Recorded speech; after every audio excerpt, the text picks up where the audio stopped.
of Fun Time Shakespeare. Today we are playing the Merry Wives of Windsor, which is a comedy.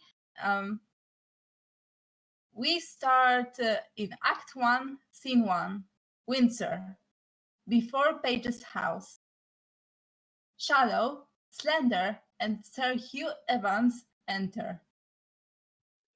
Sir Hugh, persuade me not. I will make a Star Chamber matter of it. If he were 20 Sir John Falstaffs, he shall not abuse Robert Shallow, Esquire. In the county of Gloucester, Justice of Peace, and Coram. Aye, cousin Slender, and Custalorum. Aye, and Ratalorum too, and a gentleman born, Master Parson, who writes himself Amigero in any bill, warrant, quittance, or obligation Amigero. Aye, that I do, and have done any time these 300 years. All his successors gone before him hath done, and all his ancestors that come after him may. They may give the dozen white luces their coat. It is an old coat. The dozen white louses do become an old coat well. It agrees well, Passon. It is a familiar beast to a man and signifies love. The loose is the fresh fish. The salt fish is an old coat. I may quarter, cuz. You may by marrying. It is marine indeed if he quartered. Not a whit. Yes, fair lady, if he has a quarter of your coat, there is but 3 skirts for yourself, in my simple conjectures. But that is all one. If Sir John Falstaff have committed disparagements unto you, I am of the church, and will be glad to do my benevolence to make atonements and compromises between you. The council shall bear it. It is a riot. It is not meet the council hear a riot. There is no fear of God in a riot. The council, look you, shall desire to hear the fear of God, and not to hear a riot. Take your vizaments in that. Oh, my life. If I were young again, the sword should end it. It is better that France is the sword and ended. And there is also another device in my brain, which peradventure brings good discretions with it. There is Anne Page, which is daughter to Master Thomas Page, which is pretty virginity. Mistress Anne Page. She has brown hair and speaks small, like a woman. It is that very person for all the old, as just as you will desire, and 700 pounds of moneys and gold and silver is her grandsire upon his death's bed, God deliver to a joyful resurrections, give, when she is able to overtake 17 years old. It were a good motion if we leave our pribbles and desire marriage between Master Abraham and Mistress Anne Page. Did her grandsire leave her £700? I and her father is make her a better penny. I know the young gentlewoman. She has good gifts. 700 pounds and possibilities is good gifts. Well, let us see, honest Master Page. Is Falstaff there? Shall I tell you a lie? I do despise a liar, as I do despise one that is false, or as I despise one that is not true. The knight, Sir John, is there, and I beseech you, be ruled by your well-willers. I will beat the door for Master Page. What, huh? God bless your house here. Who's there? He is God's Agent. blessing. He is God's blessing, and your friend, and Justice Shallow. And here, young Master Slender, that peradventures shall tell you another tale, if matters grow to your likings. I am glad to see your worships well. I thank you for my venison, Master Shallow. Master Page, I am glad to see you. Much good to it to your good heart. I wish your venison better. It was ill killed. How doth good Mistress Page? And I thank you always with my heart. With my heart. Sir, I thank you. Sir, I thank you. By yea and no, I do. I am glad to see you, good Master Slender. How does your fallow greyhound, sir? I heard he say he was outrun on Cotsall. It could not be judged, sir. You'll not confess. You'll not confess. That he will not. 'Tis your fault. 'Tis your fault. It is a good dog. A curse, sir. Sir, he's a good dog and a fair dog. Can there be more said? He's good and fair. Is Sir John Falstaff here? Sir, he is within, and I could do a good office between you. You spoke as a Christian, so to speak. He hath wronged me, Master Page. Sir, he doth in some sort confess it. If it be confessed, it is not redressed. Is not that so, Master Page? He hath wronged me. Indeed he hath. Not a word. He hath, believe me. Robert Shallow, Esquire, saith he is wronged. Here comes Sir John. Falstaff, Bardolph, Nym, and Pistol enter. Now, Mr. Shallow, you'll complain of me to the king. Knight, you have beaten my men, killed my deer, and broke open my lodge. But not kissed your keeper's daughter. Tut, a pin. This shall be answered. I will answer it straight. I have done all this. That is now answered. The council shall know this. 'Twere better for you if it were known in council. You'll be laughed at. Pauca verba, Sir John. Good words. Good words, good cabbage. Slender, I broke your head. What matter have you against me? Marry, sir, I have matter in my head against you, and against your coney-catching rascals, Bardolph, Nym, and Pistol. You Banbury cheese. Aye, it is no matter. How now, Mephistopheles? Aye, it is no matter. Slice, I say. Polka, slice. That's my humor. Where's Simple, my man? Can you tell, cousin? Peace, I pray you. Now, let us understand. There's 3 umpires in this matter, as I understand. That is Master Page, Federico Master Page, and there is myself, Federico myself, and the 3rd party is lastly and finally mine, host of the Carter. We're free to hear it and edit between them. Very good. I will make a brief on it in my notebook, and we will afterwards walk upon the course with as great discreetly as we can. A pistol? Here's with ears. The devil in his thumb. What phrase is this he hears with the ear? Why, it is affectations. Pistol, did you pick Master Slender's purse? Aye, by these gloves did he, or I would I might never come in mine own great chamber again, else of 7 groats in mill sixpences and 2 Edward shovel boards that cost me 2 shillings and 2 pence apiece of Yeed Miller, by these gloves. Is this true, Pistol? No, it is false if it is a pig purse. Hello, mountain foreigner. Sir John and Mastermind, I command challenge of this Latin Bilbo. Word of denial, Labras here. Word of denial, froth and scum thou liest. By these gloves, then, 'twas he.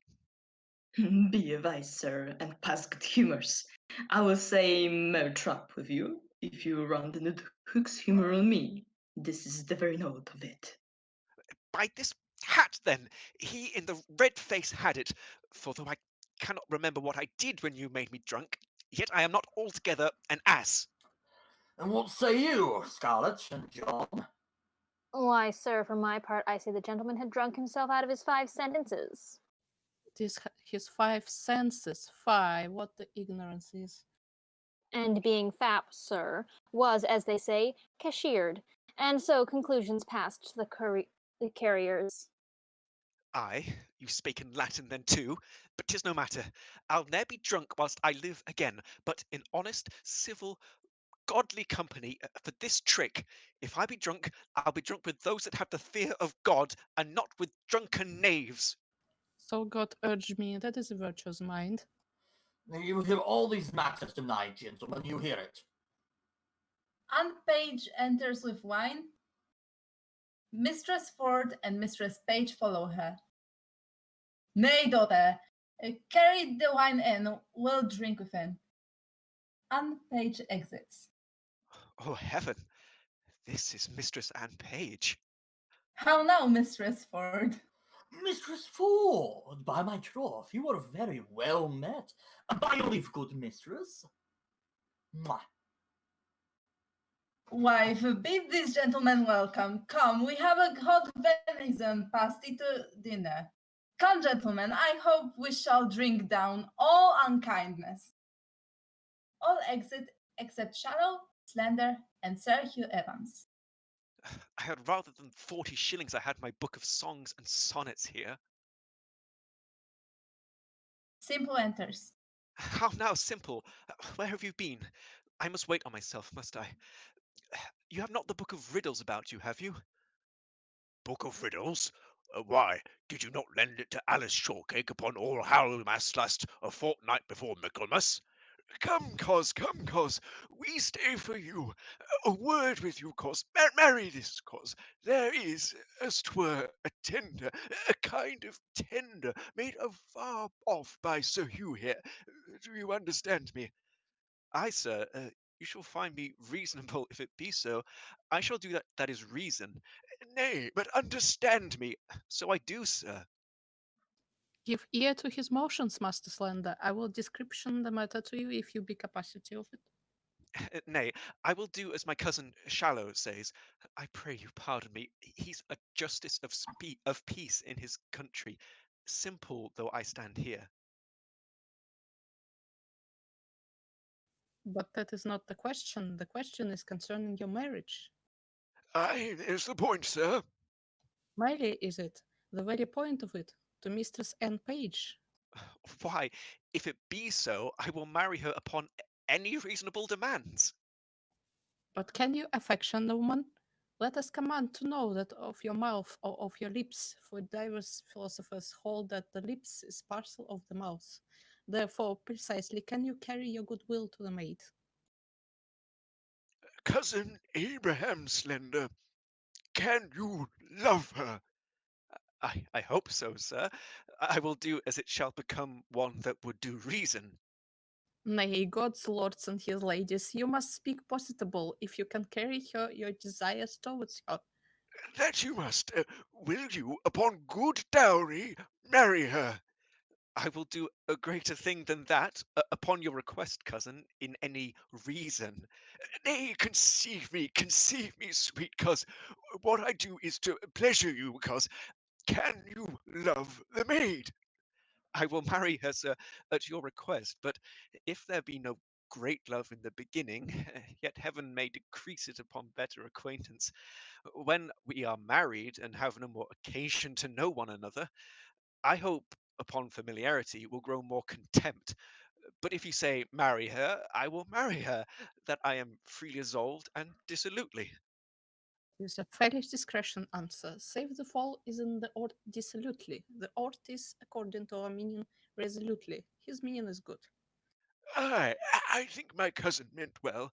Aye, or else I might be hanged, la. Here comes fair Mistress Anne. Aunt Page re-enters. Would I were young for your sake, Mistress Anne. The dinner is on the table. My father desires your worship's company. I will wait on him, fair Mistress Anne. What's the blessed will? I will not be absent at the grace. Shallow and Sir Hugh Evans exit. Will it please your worship to come in, sir? No, I thank you, forsooth, heartily. I am very well. The dinner attends you, sir. I'm not a hungry. I thank you, forsooth. Go, sirrah, for all you are my man. Go and wait upon my cousin Shallow.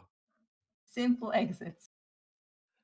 A justice of peace sometimes may be beholding to his friend for a man. I keep but 3 men, and a boy yet, till my mother be dead. But what though? Yet I live like a poor gentleman born. I may not go in without your worship. They will not sit till you come. In faith, I'll eat nothing. I thank you as much as though I did. I pray you, sir, walk in. I had rather walk here. I thank you. I bruised my shin the other day while playing at sword and dagger with a master of fence. 3 guineas for a dish of stewed prunes, and by my troth, I cannot abide the smell of hot meat since. Why do your dogs bark so? Do there be bears in town? I think there are, sir. I heard them talked of. I love the sport well, but I shall soon as quarrel at it in Maine in England. You are afraid if you see the bear lose, are you not? Indeed, sir. There's meat and drink to me now. I have seen Sackerson lose 20 times and have taken him by the chain. But I warrant you, the women have so cried and shrieked at it that it passed. But women, indeed, cannot abide him.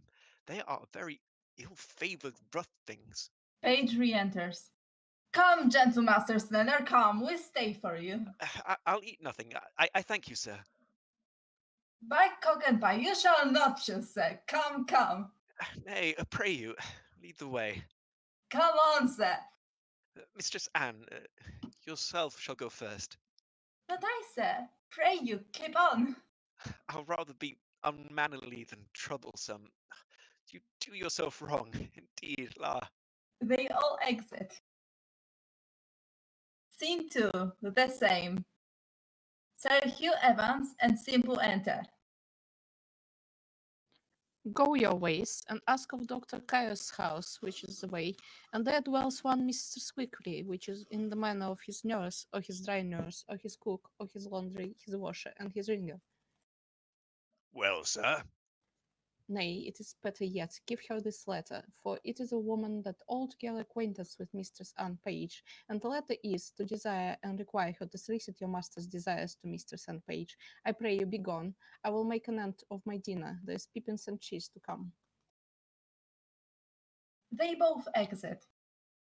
Scene 3. A room in the Garter Inn. Falstaff, host, Bardolph, Nym, Pistow, and Robin enter. Mine host of the Garter. What says my bully rook? Speak scholarly and wisely. Truly, mine host, I must turn away some of my followers. Discard belly Hercules, Cashier. Let them wag trot trot. I sit at £10 a week. Thou'rt an emperor, Caesar, Caesar, and Visa. I will entertain Bardolph. He shall draw and he shall tap. Said I well, bully Hector. I'll do so, good mine host. I have spoke, let him follow. Let me see thee froth and lime. I am at a word, follow. Host exits. Bardolph follow him. A tapster is a good trade.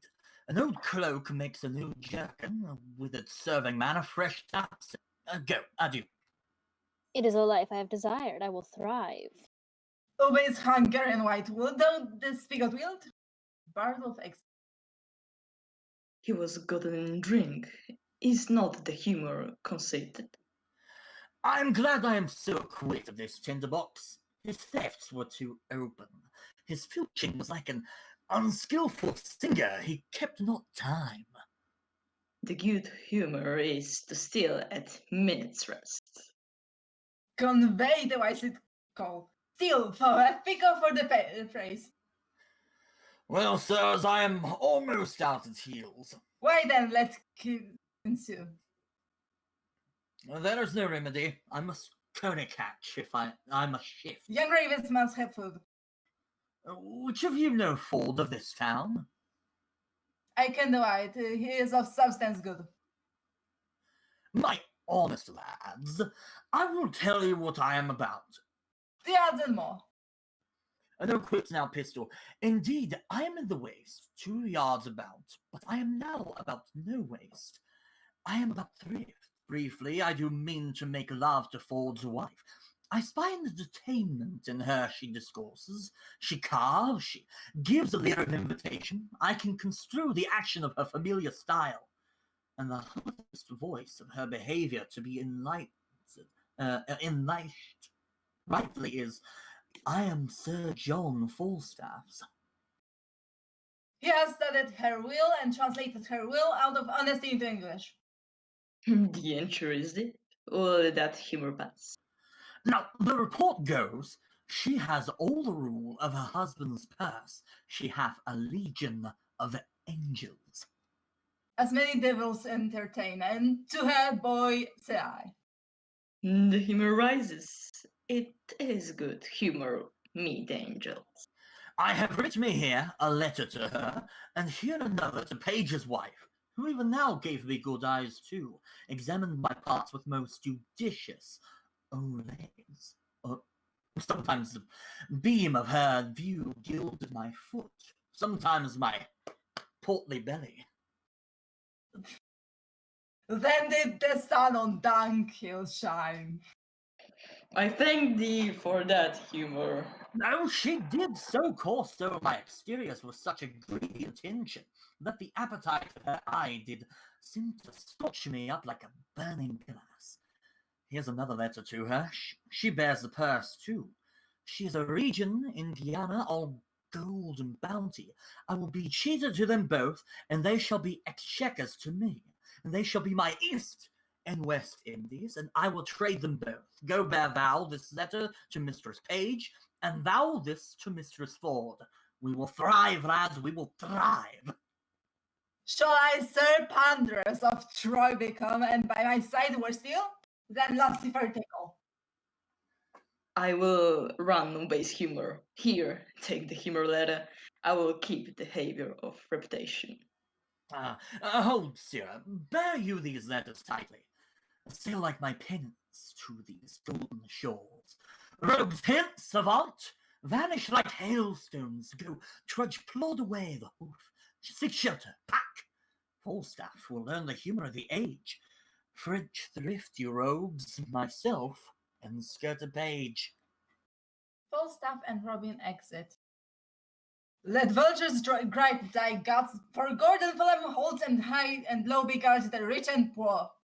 This that I'll have in pouch when thou shalt lack, base Phrygian Turk. I have operations which be humours of revenge. Wilt thou revenge?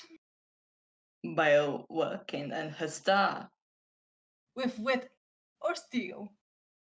with both the humours, I will discuss the humour of this love to Page. And I to forge shall it unfold. How Falstaff varlet vile his dove will prove, his gold will hold, and his soft couch defile. My humour shall not cool. I will insist Page to deal with poison. I will possess him with illness, for the revolt of mine is dangerous. That is my true humour. Thou art the Mars of malcontents, a second thee true upon. They both exit. Scene 4. A room in Dr. Caius' house. Mistress Quickly, Simple, and Rugby enter. What, John Rugby? I pray thee, go to the casement and see if you can find my master, Master Dr. Caius, coming. If he do, of faith, and find anybody in the house, he will be an old abusing of God's patience and the king's English. I'll go watch. Go, and we'll have a posset fought soon at night, in faith, at the latter end of a sea-coal fire. Rugby exits. An honest, willing, kind fellow, as ever servant shall come and house withal, and, I warrant you, no telltale nor no breed bait. His worst fault is that he is given to prayer. He is something peevish that way, but nobody but has his fault, but let that pass. Peter Simple, you say your name is? Aye, for fault of a better. And Master Slender's your master? Aye, forsooth. Does he not wear a great round beard like a Glover's paring-knife? No, forsooth, he have but a little wee face, with a little yellow beard, a cane-coloured beard. A softly sprited man, is he not? Aye, forsooth, but he is as tall a man of his hands as any is between this and his head. He hath fought with a warrener. How say you? Oh, I should remember him. Does he not hold up his head, as it were, and strut in his gait? Yes, indeed, does he. Well, heaven send Anne Page no earth's fortune. Tell Master Parson Evans I'll do what I can for you, master. Anne is a good girl, and I wish. Rugby enters. Out! Alas! Here comes my master! We shall all be shent. Run in here, good young man. Go into this closet. He will not stay long.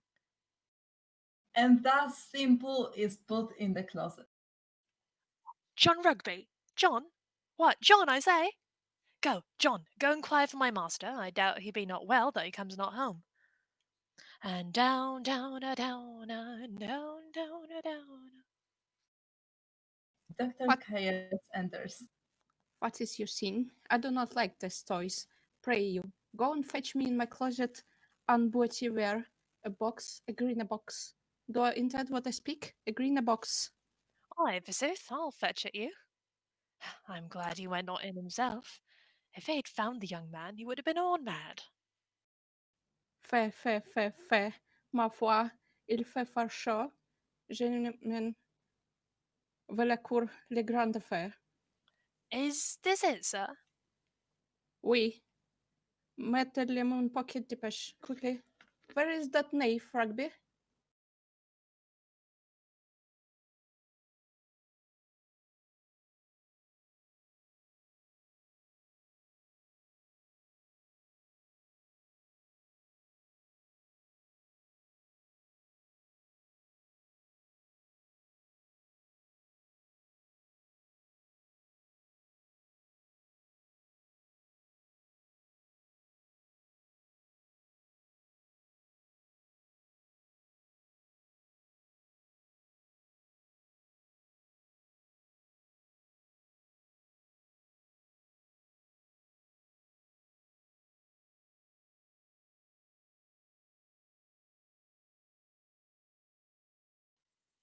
What? John Rugby?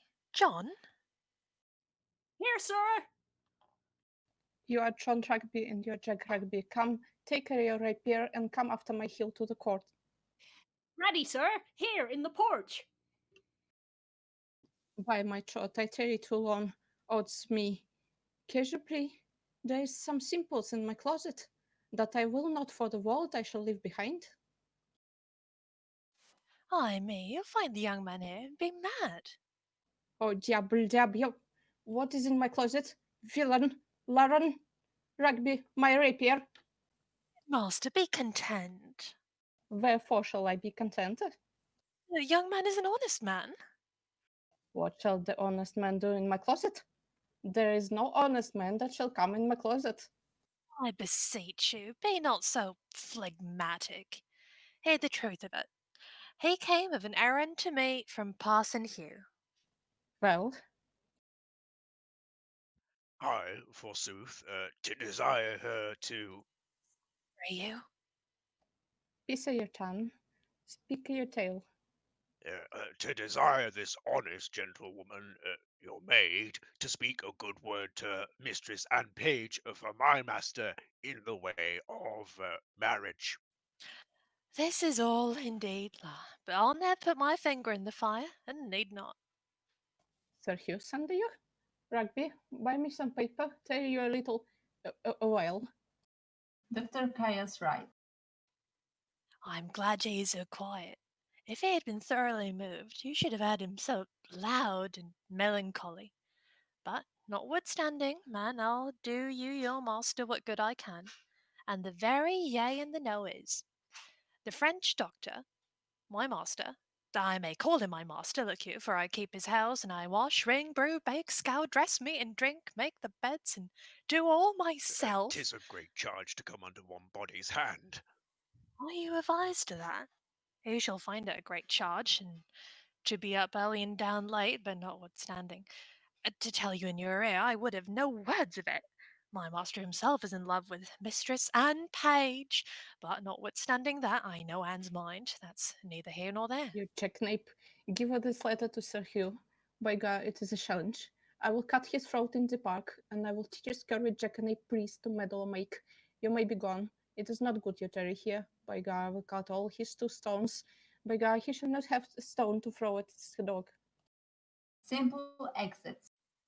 Alas, he speaks but for his friend. It is no matter over that. No, do not you tell me that I shall have an page for myself?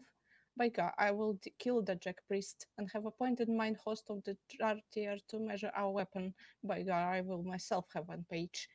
Ah, the maid loves you, and all shall be well. We must give folks leave to prate.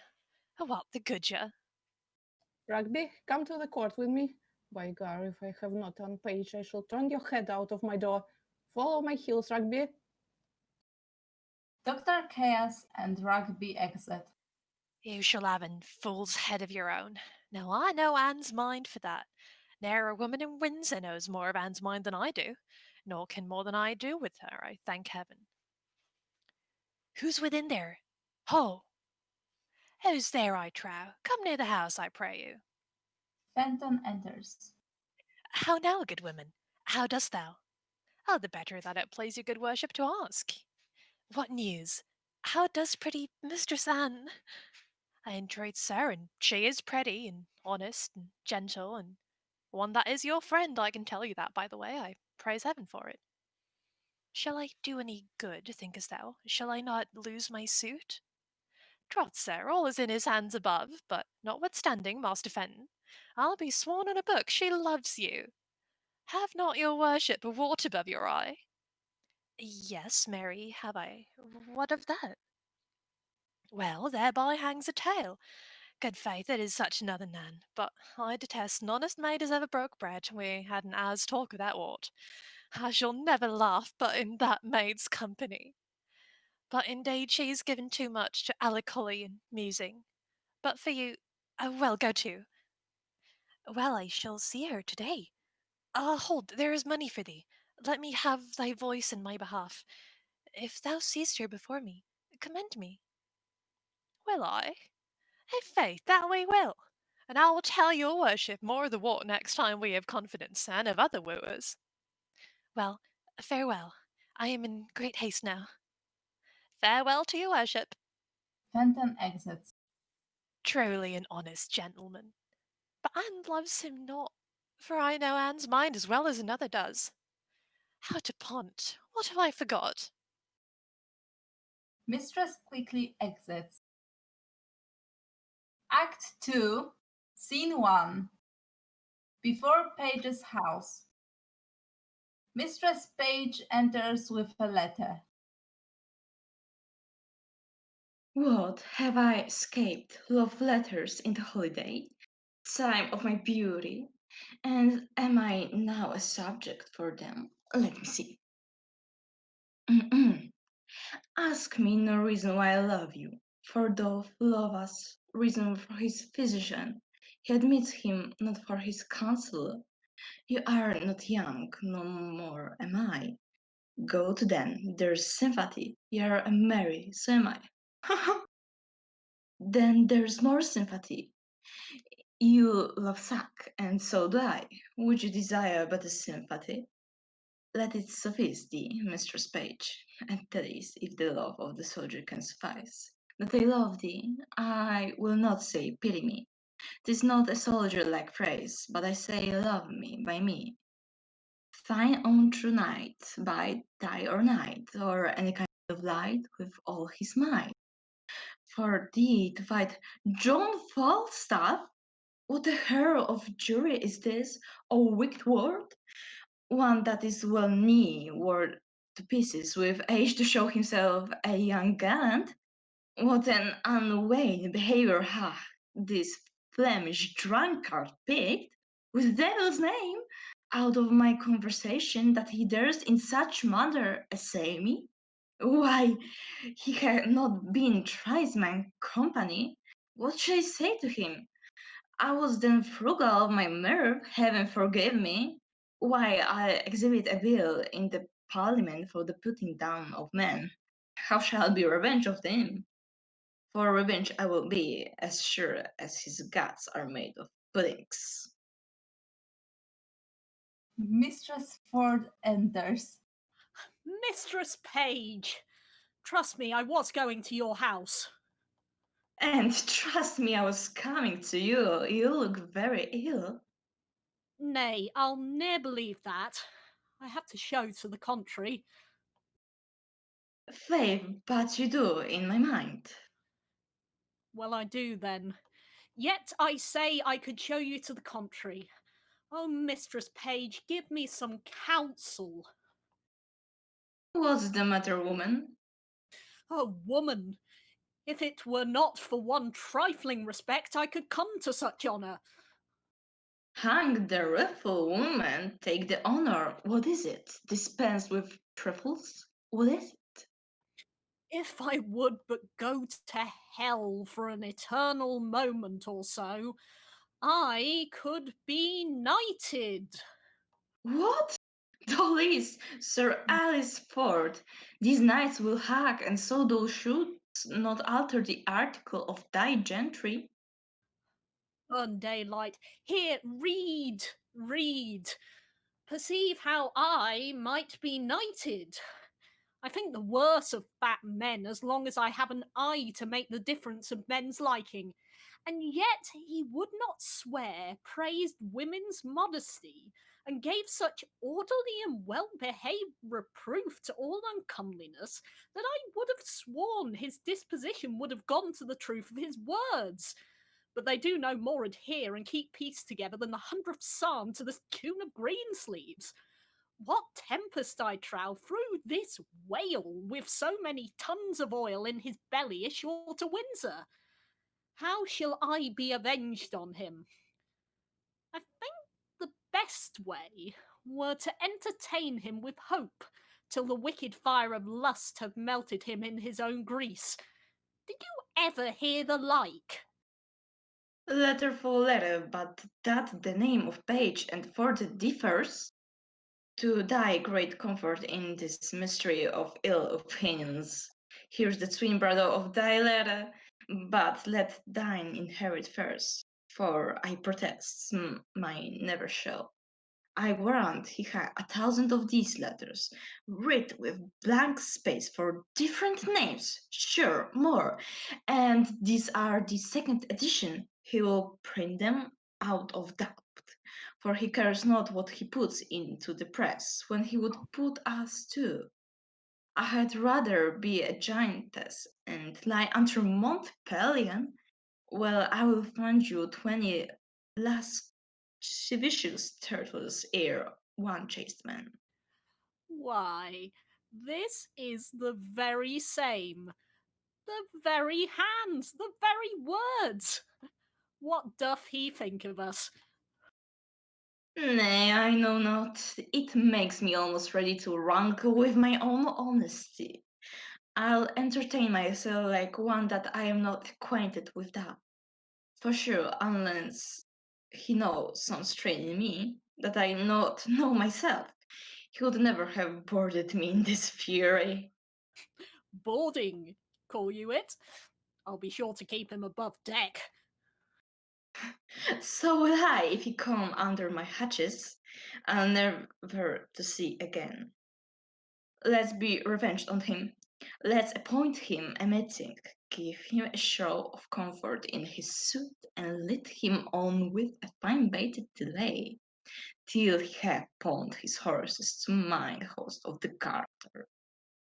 Nay, I will consent to any act of villainy against him that may not sully the chariness of our honesty.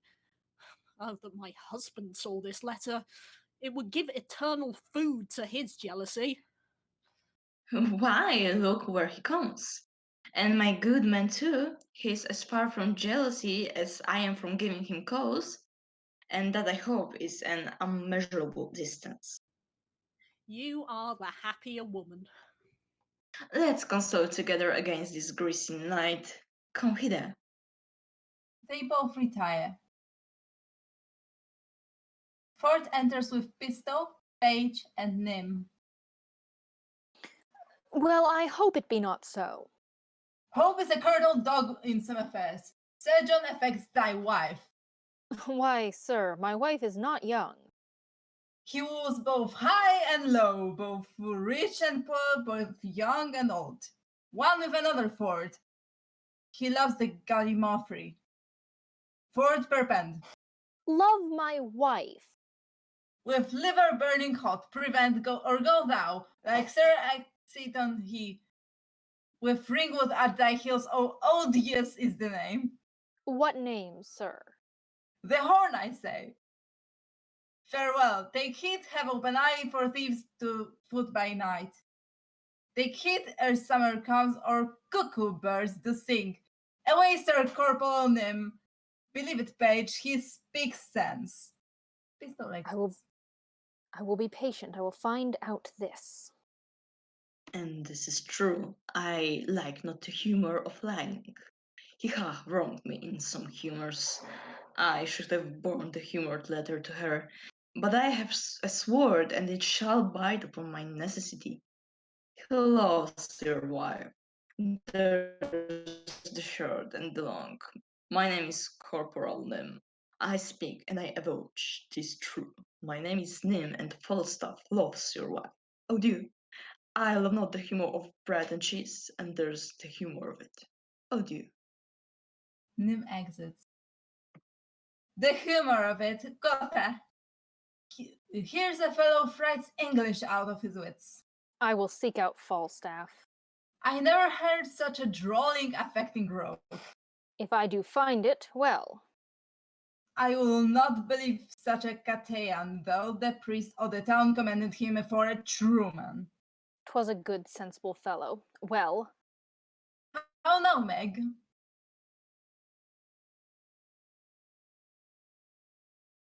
Mistress Page and Mistress Ford come forward.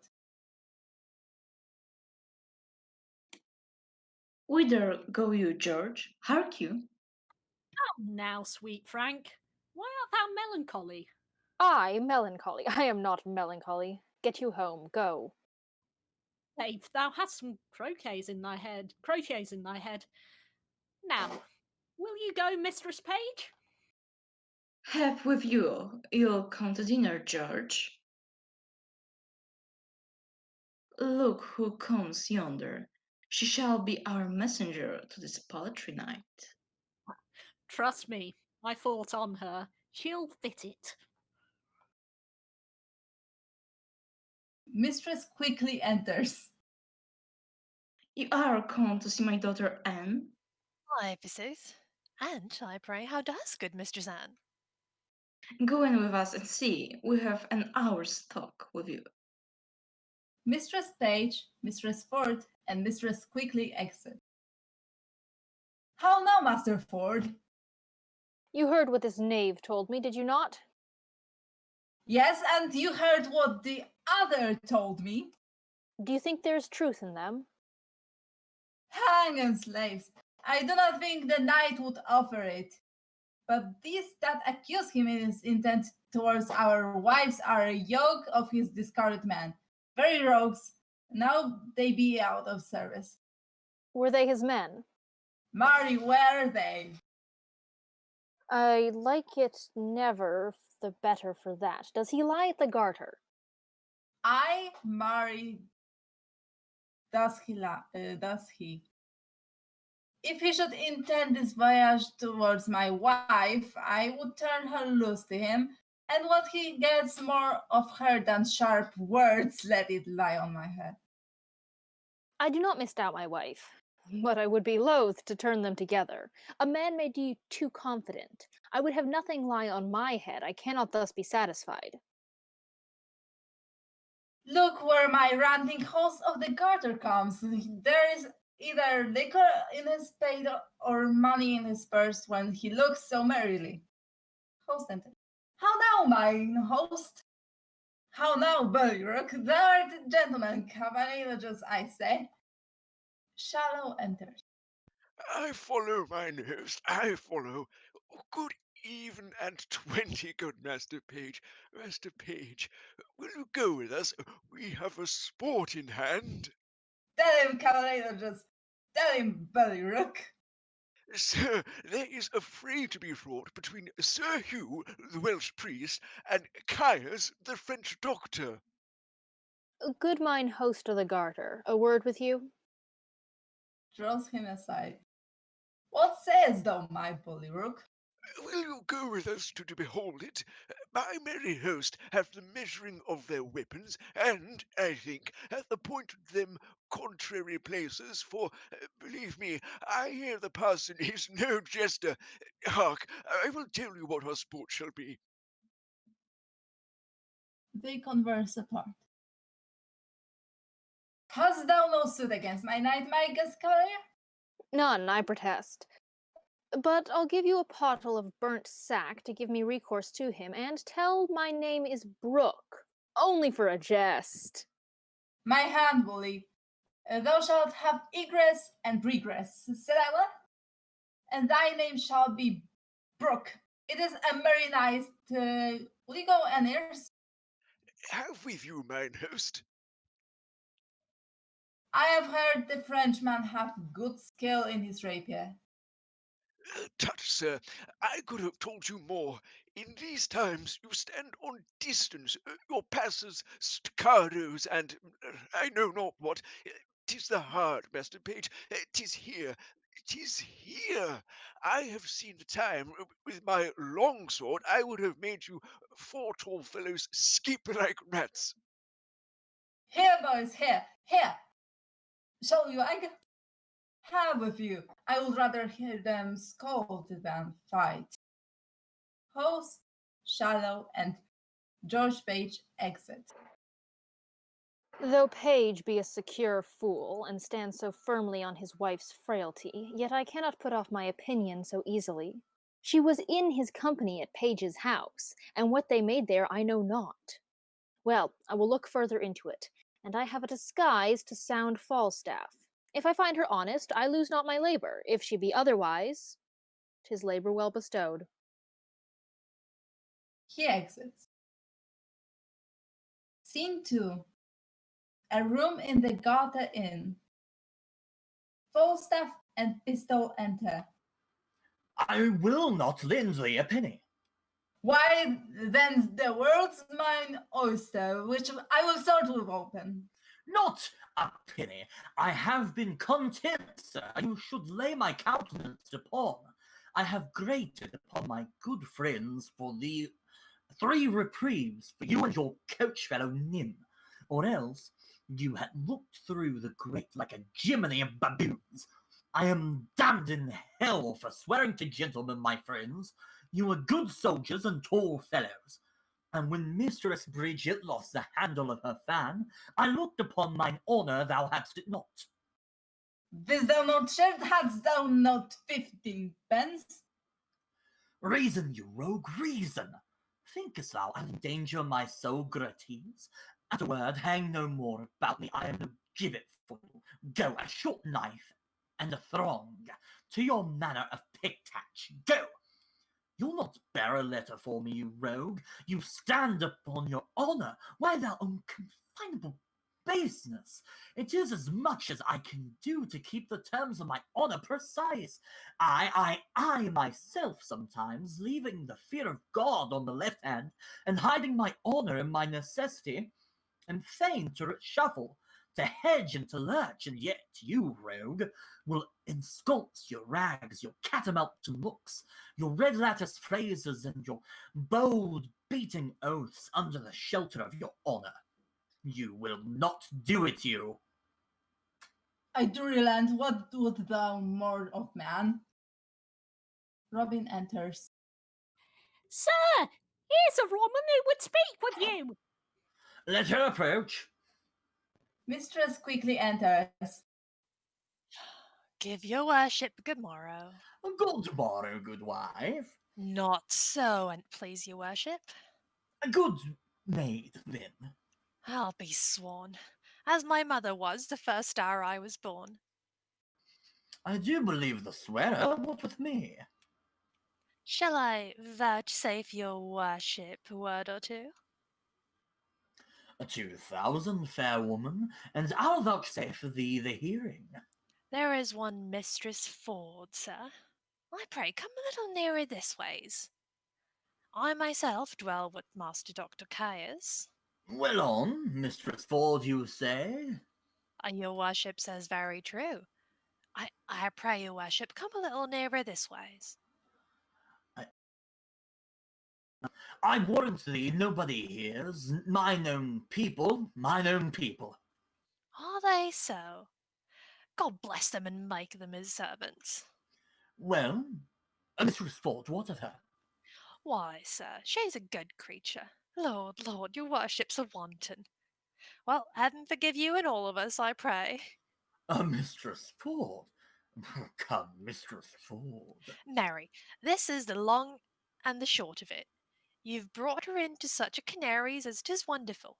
The best courtier of them all, when he court lay at Windsor, could never have brought her to such a canary.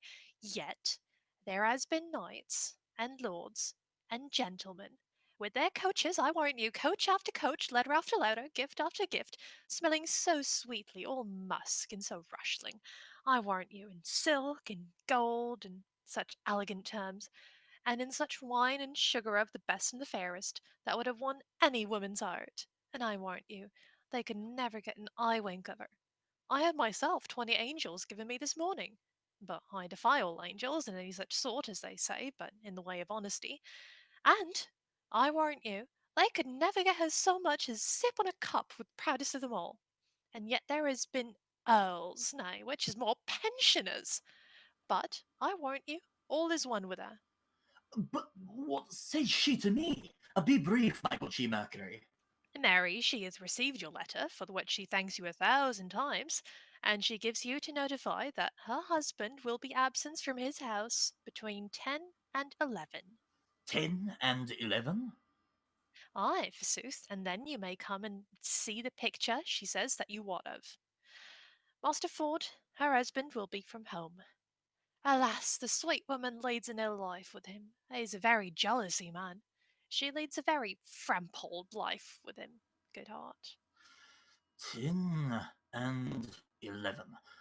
Woman, commend me to her. I will not fail her. Why, you say well, but I have another messenger to your lordship. A Mistress Page hath her hearty commendations to you too. And let me tell you in your ear, she's as fatuous as civil modest wife, and one, I tell you, that will not miss you morning nor evening prayer, as any is in Windsor, whoever be the other.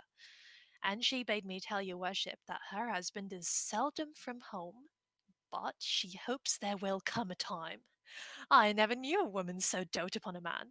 Surely I think you have charms, yes, in truth. Not I, assure thee. Setting the attractions of my good parts aside, I have no other charms. Blessing on your heart for it. But I pray thee, tell me this. Has Ford's wife and Page's wife acquainted each other how long they love me? That were a jest indeed. They have not so little grace, I hope. That were a trick indeed. But Mistress Page would desire you to send her your little page of all loves. Her husband has a marvellous infection to the little page. And truly, Master Page is an honest man. Ne'er a wife in Windsor leads a better life than she does. Do what she will, say what she will, take all, pay all, go to bed when she list, rise when she list, all is as she will. And truly, she deserves it. For if there be a kind woman in Windsor, she is one. You must send her your page, no remedy. Why, I will. Nay, but do so then. And look you, he may come and go between you both, and in any case have a nay word, that you may know one another's mind. And the boy never need to understand anything, for 'tis not good that children should know any wickedness. Old folks, you know, have discretion, as they say, and know the word. Fare thee well. Commend me to them both. There's my purse. I am yet thy debtor. Boy, go along with this woman. Mistress quickly and Robin exit. This news distracts me. This punk is one of Cupid's carriers. Clap on more sails, pursue up with your fights, give fire, she is my prize, or ocean whelm them all. Bristol exits. Oh, sayest thou so, old Jack? Go thy ways. I'll make more of thy old body than I have done. Will they yet look after thee? Wilt thou, after the expense of so much money, be now a gainer? Good body, I thank thee. Let them say 'tis grossly done, so it be fairly done, no matter. Bartles enters. Sir John, there's one Master Brooke below would fain speak with you, and be acquainted with you, and hath sent your worship a morning's draught of sack. Brooke is his name. Aye, sir. Call him in. Bardolph exits. Such brooks are welcome to me, that overflow such liquor. Mistress Ford and Mrs. Page, have I encompassed you? Go to, Via! Bardolph re-enters with disguised Ford. Bless you, sir. And you, sir, would you speak with me? I make bold to press with so little preparation upon you. You're welcome. What's your will? Give us leave, drawer. Bardolph exits. Sir, I am a gentleman that have spent much. My name is Brooke. Good Master Brooke, I desire more acquaintance of you. Good Sir John, I sue for yours. Not to charge you, for I must let you understand I think myself in better plight for a lender than you are, the which hath something emboldened me to make this unseasoned intrusion. For they say, if money go before, all ways do lie open. Money is a good soldier, sir, and well on. Troth, and I have a bag of money here troubles me. If you will help to bear it, Sir John, take all or half for easing me of the carriage. Oh, sir, I know not how I may deserve to be your daughter. I will tell you, sir, if you will give me the hearing. Speak, good Master Brooke, I shall be glad to be your servant. Sir, I hear you are a scholar. I will be brief with you, and you have been a man long known to me, though I have never so good means as desire to make myself acquainted with you. I shall discover a thing to you wherein I must very much lay open my own imperfection. But, good Sir John, as you have one eye upon my follies, as you hear them unfold, turn another into the register of your own, that I may pass with a reproof the easier, sith you yourself know how easy it is to be such an offender. Very well, sir, proceed. There is a gentlewoman in this town. Her husband's name is Ford. Well, sir? I have long loved her, and, I protest to you, bestowed much on her, followed her with a doting observance, engrossed opportunities to meet her, feed every slight occasion that could but miserly give me sight of her, not only bought many presents to give her, but have given largely to many to know that she would have given. Briefly, I have pursued her love as love hath pursued me, which hath been on the wing of all occasions. But whatsoever I have merited, either in my mind or in my meed, I am sure I have received none, unless experience be a jewel that I have purchased at an infinite rate, and that hath taught me to say this: love like a shadow flies when substance love pursues, pursuing that flies, and flying what pursues. Have you received no promise of satisfaction at her hands? Never. Have you importuned her to such a purpose? Never. Of what quality was your love, then? Like a fair house built on another man's ground, so that I have lost my edifice by mistaking the place where I erected it. To what purpose have you unfolded this to me? When I have told you that, I have told you all. Some say that though she appear honest to me, yet in other places she enlargeth her mirth so far that there is shrewd construction made of her. Now, Sir John, here is the heart of my purpose. You are a gentleman of excellent breeding, admirable discourse, of great admittance, authentic in your place and person, generally allowed for your many warlike, courtlike, and learned preparations. Oh, sir. Believe it, for you know it. There is money. Spend it, spend more, spend all I have. Only give me so much of your time in exchange of it as to lay an amiable siege to the honesty of this Ford's wife. Use your art of wooing, win her to consent to you. If any man may, you may as soon as any. Would it apply well to the vehemency of your affection that I should win what you would enjoy? Methinks you prescribe yourself very preposterously. Oh, understand my drift. She dwells so securely on the excellency of her honor that the folly of my soul dares not present itself. She is too bright to be looked against. Now, could I come to her with any detection in my hand, my desires had instance and argument to command themselves, I could drive her then from the ward of her purity, her reputation, her marriage vows, and 1,000 other her defenses, which now are too strongly embattled against me. What say you to it, Sir John? Master Brooke, I will first make bold with your money, next give me your hand, and last, as I am a gentleman, you shall, if you will, enjoy Ford's wife. Oh, good sir. I say you shall.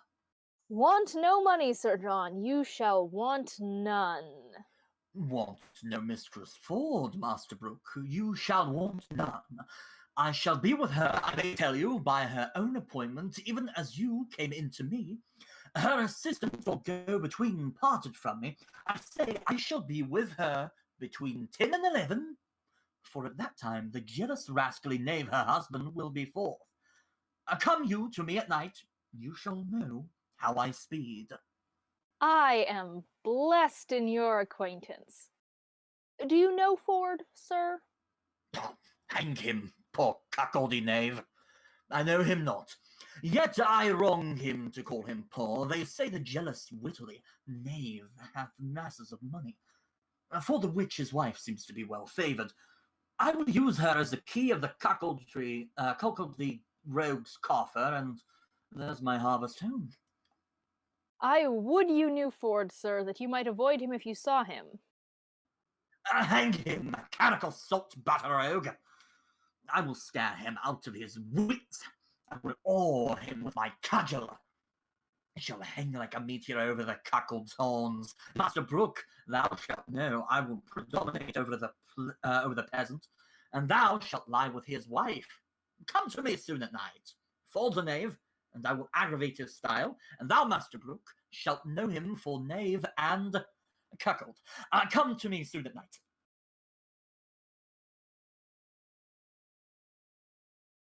He exits. What a damned Epicurean rascal is this? My heart is ready to crack with impatience. Who says this is improvident jealousy? My wife hath sent to him. The hour is fixed. The match is made. Would any man have thought this? See the hell of having a false woman.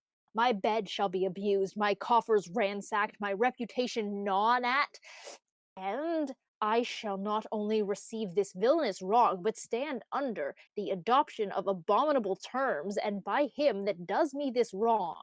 Terms, names.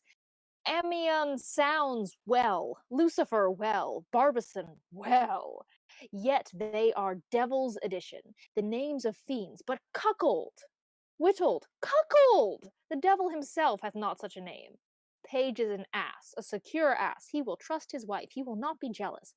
I will rather trust a Fleming with my butter, Parson Hugh the Welshman with my cheese, an Irishman with my aquavitae bottle, or a thief to walk my ambling gelding, than my wife with herself. Then she plots, then she ruminates, then she devises, and what they think in their heads they may effect. They will break their hearts, but they will effect. God be praised for my jealousy. 11 o'clock the hour. I will prevent this, detect my wife, be revenged on Falstaff, and laugh at Page. I will about it. Better 3 hours too soon than a minute too late. Fie, fie, fie, cuckold, cuckold, cuckold! He exits. Scene 3. A field near Windsor. Dr. Chaos and Rugby enter. Jacques Rugby. Sir, What is the clock, Jacques? 'tis past the hour, sir, that Sir Hugh promised to meet. By God, he has saved his soul that he is now come. He has prayed his Bible well that he is now come. By God, Jacques Rugby, he is dead already if he become. He is wise, sir. He knew your worship would kill him if he came. By God, the Hellink is now dead, so as I will kill him. Take your rapier, Jacques. I will tell you how I will kill him. Sir, I cannot fence. Villainy, take your rapier. Forbear, here is company. Host, Shallow, Slender, and Page enter. Bless thee, belly doctor. Save you, Master Dr. Caius. Now, good master doctor. Give you good morrow, sir. What be all you 1, 2, 3, 4 come for?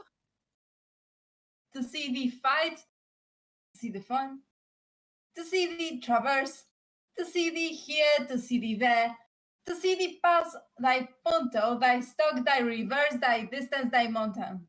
Is he dead, my Francisco?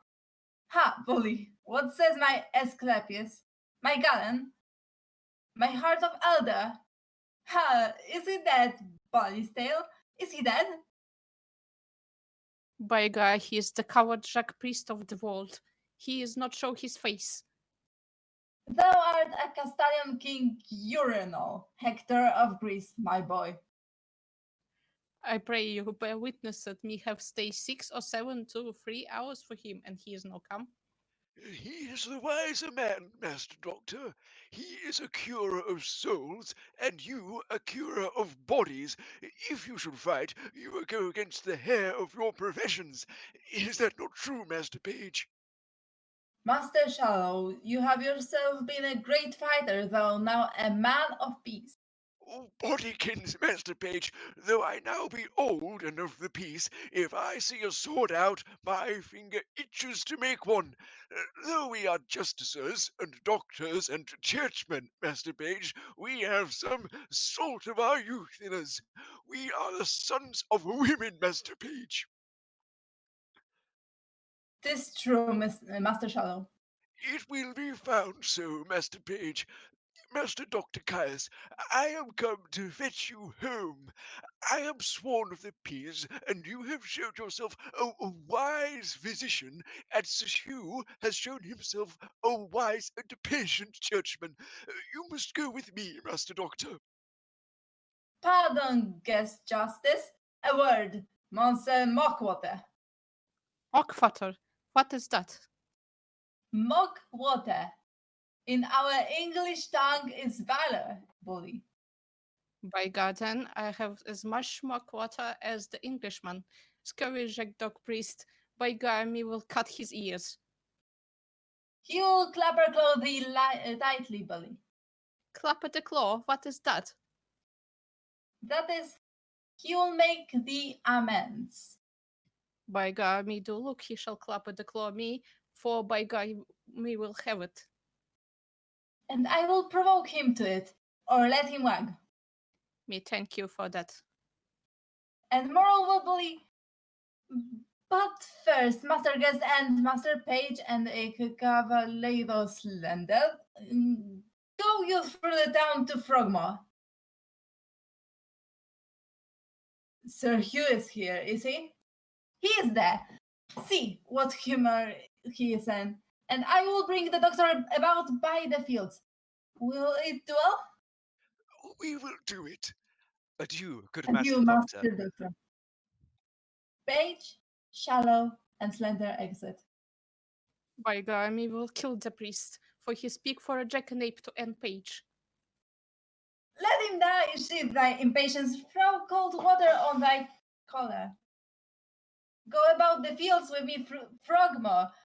I will bring thee where Mistress Anne Page is, at the farmhouse a feasting, and thou shalt woo her.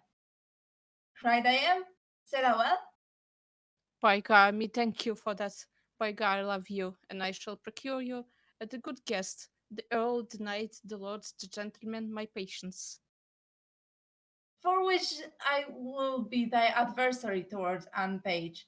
Said I well? By God, 'tis good. Well said. Let us wag then. Come at my heels, Jacques Rugby. They all exit. We will now take a brief intermission. We will return in about 15 minutes.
And welcome back. We are playing Merry Wives of Windsor, and we are coming back to Act 3, Scene 1. A field near Frogmore. Sir Hugh Evans and Simple enter. I pray you now, good Master Slender servant man and friend Simple by your name, which way have you looked for Master Chaos that calls himself Doctor of Physic? Marry, sir, the Pity Ward, the Park Ward, every way, Old Windsor way, and every way but the town way. I most vehemently desire you will also look that way. I will, sir. Simple exits. Bless my soul, how full of colors am I, and trembling of mind. I shall be glad if you have deceived me. How melancholy I am. I will knock his urinals about his knave's custard when I have good opportunities for the work. Bless my soul. To shallow rivers to whose falls melodious birds sing madrigals, there will we make our beds of roses and 1,000 fragrant posies. To shallow mercy on me, I have a great dispositions to cry. Melodious birds sing madrigals when as I sat in Babylon, and 1,000 vagrant posies.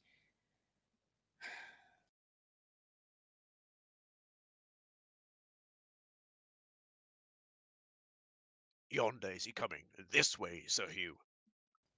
He is welcome. To shallow rivers to whose falls heaven prosper right. What weapons is here? No weapons, sir. There comes my master, Master Shallow, and another gentleman from Frogmore over the stile this way. Pray you, give me my gown, or else keep it in your arms. Page, Shallow, and Slender enter. How now, Master Parson? Good morrow, good Sir Hugh. Keep a gamester from the dice, and a good student from his book, and it is wonderful. Ah, sweet Anne Page. Save you, Sir Hugh. Good Sir Hugh. Bless you from his mercy's sake, all of you. What? The sword and the word? Do you study them both, Master Parson? And youthful still in your doublet and holds this raw romantic day. There's reasons and causes for it. We are come to you to do a good office, Master Parson. Very well, what is it? Yonder is a most reverend gentleman who, belike having received wrong by some person, is at most out with its own gravity and patience that ever you saw. I have lived 80 years and upward. I have never heard a man of his place, gravity, and learning so wide of his own respect. What is he?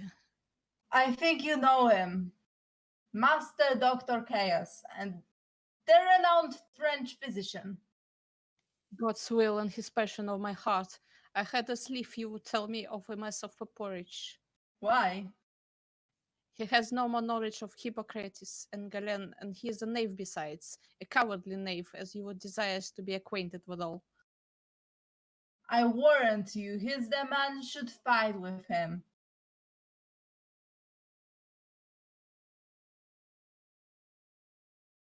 Oh, sweet Anne Page. It appears so by his weapons. Keep them asunder. Here comes Dr. Caius. Host, Dr. Chaos, and Rugby enter. Nay, good Master Parson, keep in your weapon. So do you, good Master Doctor. Disarm them and let them question, let them keep their limbs whole and hack our English. I pray you, let me speak a word with your ear. Wherefore will you not meet me? Pray you, use your patience in good time. By God, you are the coward, the jackdog, Jean Ape. Pray you, let us not be laughing stocks to other men's humours. I desire you in friendship, and I will one way or other make you amends. I will knock you urinals about your knave's coxsomb for missing your meetings and appointments. Diable, Jack Rugby, mine host de jarte. Have I not stayed for him to kill him? Have I not at the place I did appoint? As I am a Christian soul, Now, look you, this is the place appointed. I'll be judgment by mine host of the gutter. Peace, I say, Galia and Gaul. French and Welsh, soul curer and body curer. Aye, that is very good. Excellent. Peace, I say, here, mine host of the gutter. Am I politic? Am I subtle? Am I Machiavel? Shall I lose my doctor? No. He gives me the potions and the motions. Shall I lose my parson, my priest, my Sergio? No, he gives me the proverbs and no verbs. Give me thy hand, terrestrial soul. Give me thy hand, celestial soul. Boys of art, I have deceived you both. I have directed you to wrong places. Your hearts are mighty, your skins are whole, and let burnt sack be the issue. Come, lay their swords upon. Follow me, lads of peace. Follow, follow. Trust me, a mad host. Follow, gentlemen, follow. Oh, sweet Anne Page. Shallow, slender, page, and host exit. Ha! Do I perceive that? Have you made the sort of us? This is well. He has made us all out in stock. I desire you that we may be friends, and let us knock our brains together to be revenge on this same scurvy companion, the host of the gutter. By God, with all my heart, he promised to bring me ways unpaged. By God, he deceived me too. Well, I will smite his noodles. Pray you, follow. They exit. Scene 2, a street. Mistress Page and Robin enter. Keep your way, little gallant. You were wont to be a follower, but now you're a leader. Whether had you rather lead mine eyes, or I your master's heel? I had rather, forsooth, go before you like a man than follow him like a dwarf. Oh, you are a flattering boy. Now I see you'll be a courtier. Ford enters. Well met, Mistress Page. Whither go you? Truly, sir, 'tis your wife. Is she at home? Aye, and as idle as she may hang together, for want of company. I think, if your husbands were dead, you two would marry. Be sure of that. 2 other husbands. Where had you this pretty weathercock? I cannot tell what the dickens his name is my husband had him of. What do you call your knight's name, Sarah? Sir John Falstaff. Sir John Falstaff. Here, I can never hit on's name. There's such a league between my good man and he. Is your wife at home indeed? Indeed she is. By your leave, sir, I am sick till I see her. Mistress Page and Robin exit. Has Page any brains? Hath he any eyes? Hath he any thinking? Sure, they sleep. He hath no use of them. Why, this boy will carry a letter 20 mile, as easy as a cannon will shoot point blank 12 score.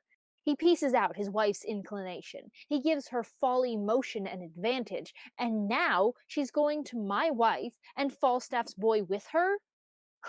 A man may hear this shower and sing in the wind. And Falstaff's boy with her. Good plots, they are laid, and our revolted wives share damnation together.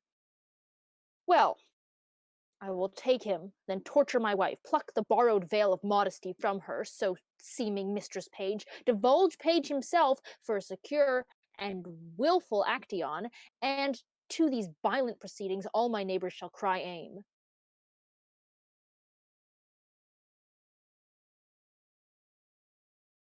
The clock gives me my cue, and my assurance bids me search. There I shall find Falstaff. I shall be rather praised for this than mocked, for it is as positive as the earth is firm that Falstaff is there. I will go. Page, shallow, slender, host, Sergio Evans, Dr. Chaos, and Rugby enter. Well met, Master Well Ford. met, Master Ford. Trust me, a good knot. I have good cheer at home, and I Pray, you all go with me. I must excuse myself, Master Ford. And so must I, sir. We have appointed to dine with Mistress Anne, and I would not break with her for more money than I'll speak of. We have lingered about a match between Anne Page and my cousin Slender, and this day we shall have our answer. I hope I have your goodwill, Father Page. You have, Master Slender. I stand wholly for you, but my wife, Master Doctor, is for you altogether. Hi, Bigger and the mateys love me. My nurse shall quickly tell me so much. What say you to young Master Fenton? He capers, he dances, he has eyes of youth. He writes verses, he speaks holiday, he smells April and May. He will carry it. He will carry it. 'Tis in his buttons. He will carry it. Not by my consent, I promise you. The gentleman is of no having. He kept company with the wild prince of Endpines. He is of too high a region. He knows too much. No, he shall not need a knot in his fortunes with the finger of my substance. If he take her, let him take her simply. The wealth I have waits on my consent, and my consent goes not that way. I beseech you heartily, some of you go home with me to dinner. Besides your cheer, you shall have sport. I will show you a monster. Master Doctor, you shall go. So shall you, Master Page, and you, Sir Hugh. Well, very well. We shall have the Frio wooing at Master Page's. Shallow and Slender exit. Go home, John Rugby. I come anon. Rugby exits. Farewell, my hearts. I will to my honest knight Falstaff and drink cannery with him. Post exits. I think I shall drink in pipe wine first with him. I'll make him dance. Will you go, gentles? Have with you to see this monster. They all exit.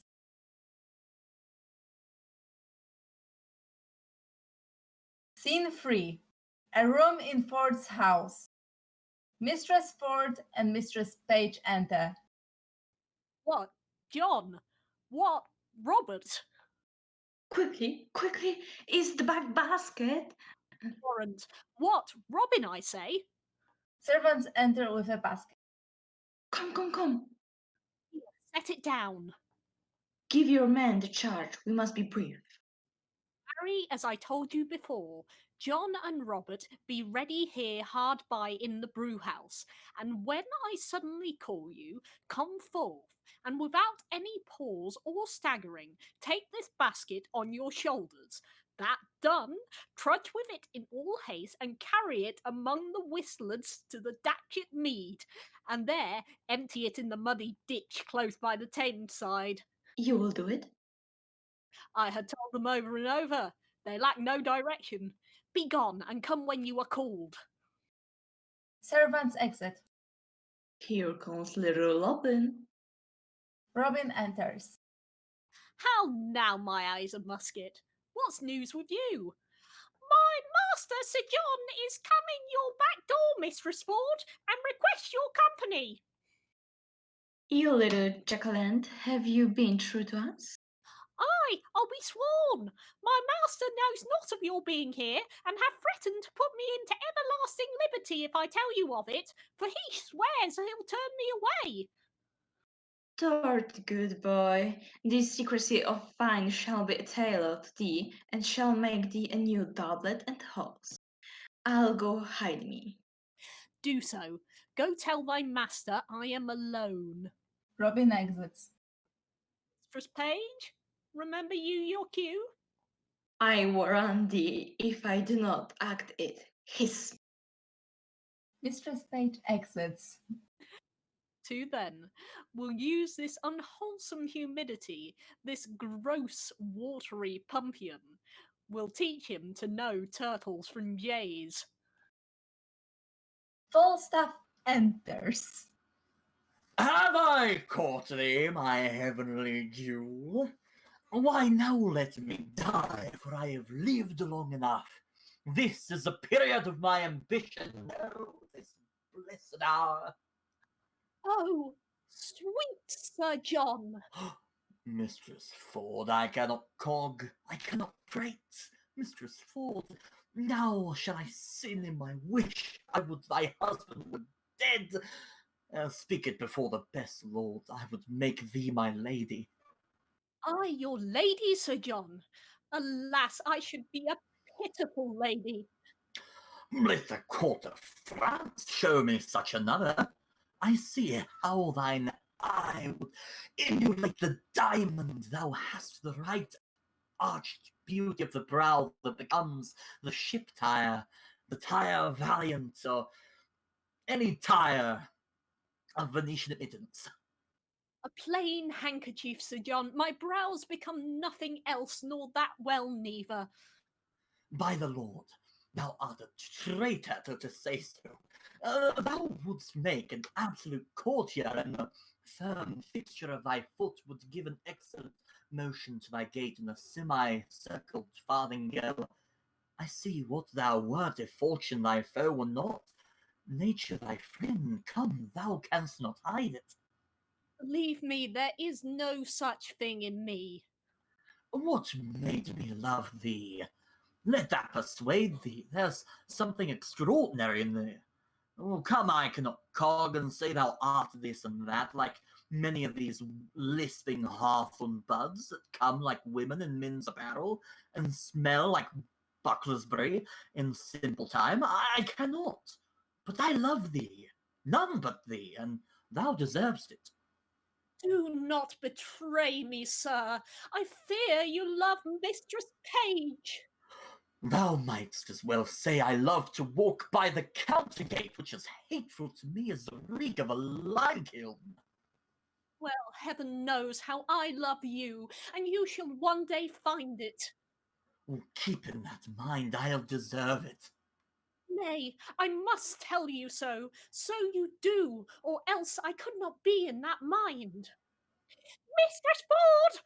Mistress Ford! Here's Mistress Page at the door, sweating and blowing, looking wildly, and would need speak with you presently. She shall not see me. I will ensconce me behind the arras. You do so. She's a very tattling woman. Falstaff hides himself. Mistress Page and Robin re-enter. The matter? How now?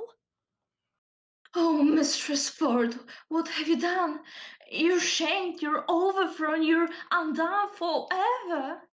What matter, good Mistress Page? Oh, well a day, Mistress Ford, having an honest man to your husband, to give him such cause of suspicion. What cause of suspicion? What cause of suspicion? Oh, upon you, how am I mistaken you? Why, alas, what's the matter?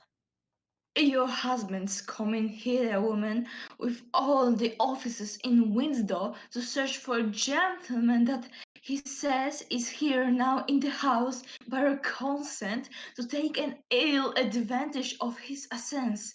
You are undone. It's not so, I hope. Pray heaven it be not so that you have such men here, but 'tis most certain your husband's coming with half wisdom at his heels. Search for such one. I come before to tell you, if you know yourself clear, why I am glad of it. But if you have a friend here, convey him out. Be not amazed, call all your senses to you, defend your reputation, or bid farewell to your good life forever. What shall I do? There is a gentleman, my dear friend, and I fear not mine own shame so much as his peril. I had rather than £1,000 he were out of the house. For shame, never stand you had rather, and you had rather. Your husband's here at hand. Bethink you of some conveyance. In the house you cannot hide him. Oh, how have you deceived me? Look, here is a basket. If he be of and resembling stature, he may creep in here and throw full linen upon him as if it were going to packing, or it is waiting time. Send him by your 2 men to dash at it. He's too big to go in there. What shall I do? Let me see it. Let me see it. Let me see it. I'll in. Follow your friend's capsule island. What, Sir John Falstaff? Are these letters yours, knight? I love thee. Help me away. Let me creep in here. I'll never. He gets into the basket. They cover him with foul linen. Help to cover your master, boy. Call your men. Mistress Ford, you dissembling knight. What? John? Robert? John? Robin exits and the servants re-enter. Go take up these clothes. Here, quickly. Where's the cowstaff? Look how you drumble. Carry them to the laundress in Datchet Meet. Quickly, come. Ford, Page, Dr. Chaos, and Sir Hugh Evans enter. Pray you, come near. If I suspect without cause, why then make sport at me. Then let me be your jest. I deserve it. How now? Whither bear you this?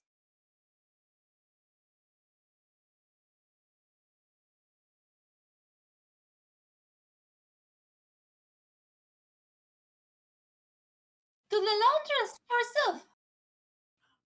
Why? What have you to do with they bear it? You were best meddle with buck washing. Buck! I would I could wash myself on the buck. Buck, buck, buck. Aye, buck, warrant you, buck. And of the season too, it shall appear. Gentlemen, I have dreamed tonight. I'll tell you my dream. Here be my keys. Ascend my chambers, search, seek, find out. I'll warrant we'll unkennel the fox. Let me stop this way first. So, now, uncape. Good Master Ford, be contented. You wrong yourself too much. True, Master Page. Up, gentlemen. You shall sport anon. Follow me, gentlemen. Ford exits. This is very fantastical humors and jealousies. By God, it is no the fashion of France. It is no jealous in France. Nay, follow him, gentlemen. See the issue of his search. Page, Dr. Chaos, and Sir Hugh Evans exit. Is there not a double excellence in this? No, not which pleases me better, that my husband is deceived, also John. What the taking was he in when your husband asked who was in the basket? Half afraid he will have need of washing, so throwing him in the water will do him a benefit. Hang him, this honest rascal. I would all of the same strain were in the same distress. I think my husband have some special suspicion of Falstaff's being here, for I never saw him so gross in his jealousy till now. I will lay a plot to try that, and we will yet have more tricks with Falstaff. His dissolute disease will scarce obey this medicine. Shall we send that foolish carrion mistress quickly to give him and excuse his throwing into the water, and give him another hope to betray him to another punishment? We will do it. Let him be sent for tomorrow, 8 o'clock, to have amends. Ford, Page, Dr. Chaos, and Sir Hugh Evans re-enter. I cannot find him. Maybe the knave bragged of that he could not compass. Heard you that? You use me well, Master Ford, do you? Aye, I do so. Make you better than your faults. Amen. You do yourself mighty wrong, Master Ford. I must bear it. If there be anybody in the house, and in the chambers, and in the coffers, and in the presses, heaven forgive my sins at the day of the judgment. By God, no, I too, there is nobody's. 5 by Master Ford. Are you not ashamed? What spirit, what devil suggests this imagination? I would not hire this tempered in this kind for the wealth of Windsor Castle. 'Tis my fault, Master Page. I suffer for it. You suffer for a pet conscience. Your wife is as honest a woman as I will desire among 5,000 I found highly true. By God, I see 'tis an honest woman. Well, I promised you a dinner. Come, walk in the park. I pray you pardon me. I will hereafter make known to you why I have done this. Come, wife, come, Mistress Page. I pray you pardon me. Pray heartily, pardon me. Let's go in, gentlemen, but trust me, we'll mock him. I do invite you tomorrow morning to my house to breakfast. After we're birding together. I have a fine hawk for the bash. Shall it be so? Anything. If there is one, I shall make two in the company. If there be one or two, I shall make a third. Pray you, go, Master Page. I pray you now, remembrance tomorrow on the lousy knave, mine host. That is good, by God, with all my heart. A lousy knave to give his gibes and his mockeries.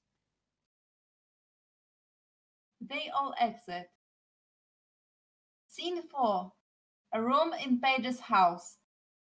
Fenton and Anne Page enter. I see I cannot get thy father's love. Therefore no turn me to him, sweet Nan. Alas, how then? Why, thou must be thyself. He doth object I am too great of birth, and that, my state being galled will my expense, I seek to heal it only by his wealth.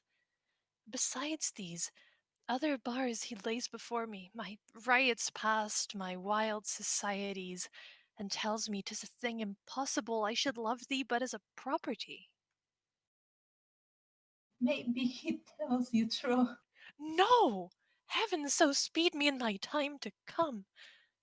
Albeit I will confess thy father's wealth was the first motive that I wooed thee, Anne, yet wooing thee I found thee of more value than stamps in gold or sums in sealed bags. And 'tis the very riches of thyself that now I aim at. Gentle Master Fenton, yet seek my father's love. Still seek it. Sir, if opportunity and harmless suit cannot attain it, why then, hark hither. They converse apart. Shallow, slender, and mistress quickly enter. Break their talk, mistress, quickly. My kinsman shall speak for himself. I'll make a shaft or a bolt on't. Slid, 'tis but venturing. Be not dismayed. No, she shall not dismay me. I care not for that, but that I am afeard. Hark ye, Master Slender would speak a word with you. I come to him. This is my father's choice. Oh, what a world of vile, ill-favored faults looks handsome in £300 a year. And how does good Master Fenton? Pray you a word with you. She's coming. To her cause. Oh boy, thou hast a father. I had a father, Mistress Anne. My uncle can tell you good jests of him. Uh, Pray you, uncle, tell Mistress Anne the jest, how my father stole 2 geese out of a pen, good uncle. Mistress Anne, my cousin loves you. Aye, that I do, as well as I love any woman in Gloucestershire. He will maintain you like a gentlewoman. Aye, that I will.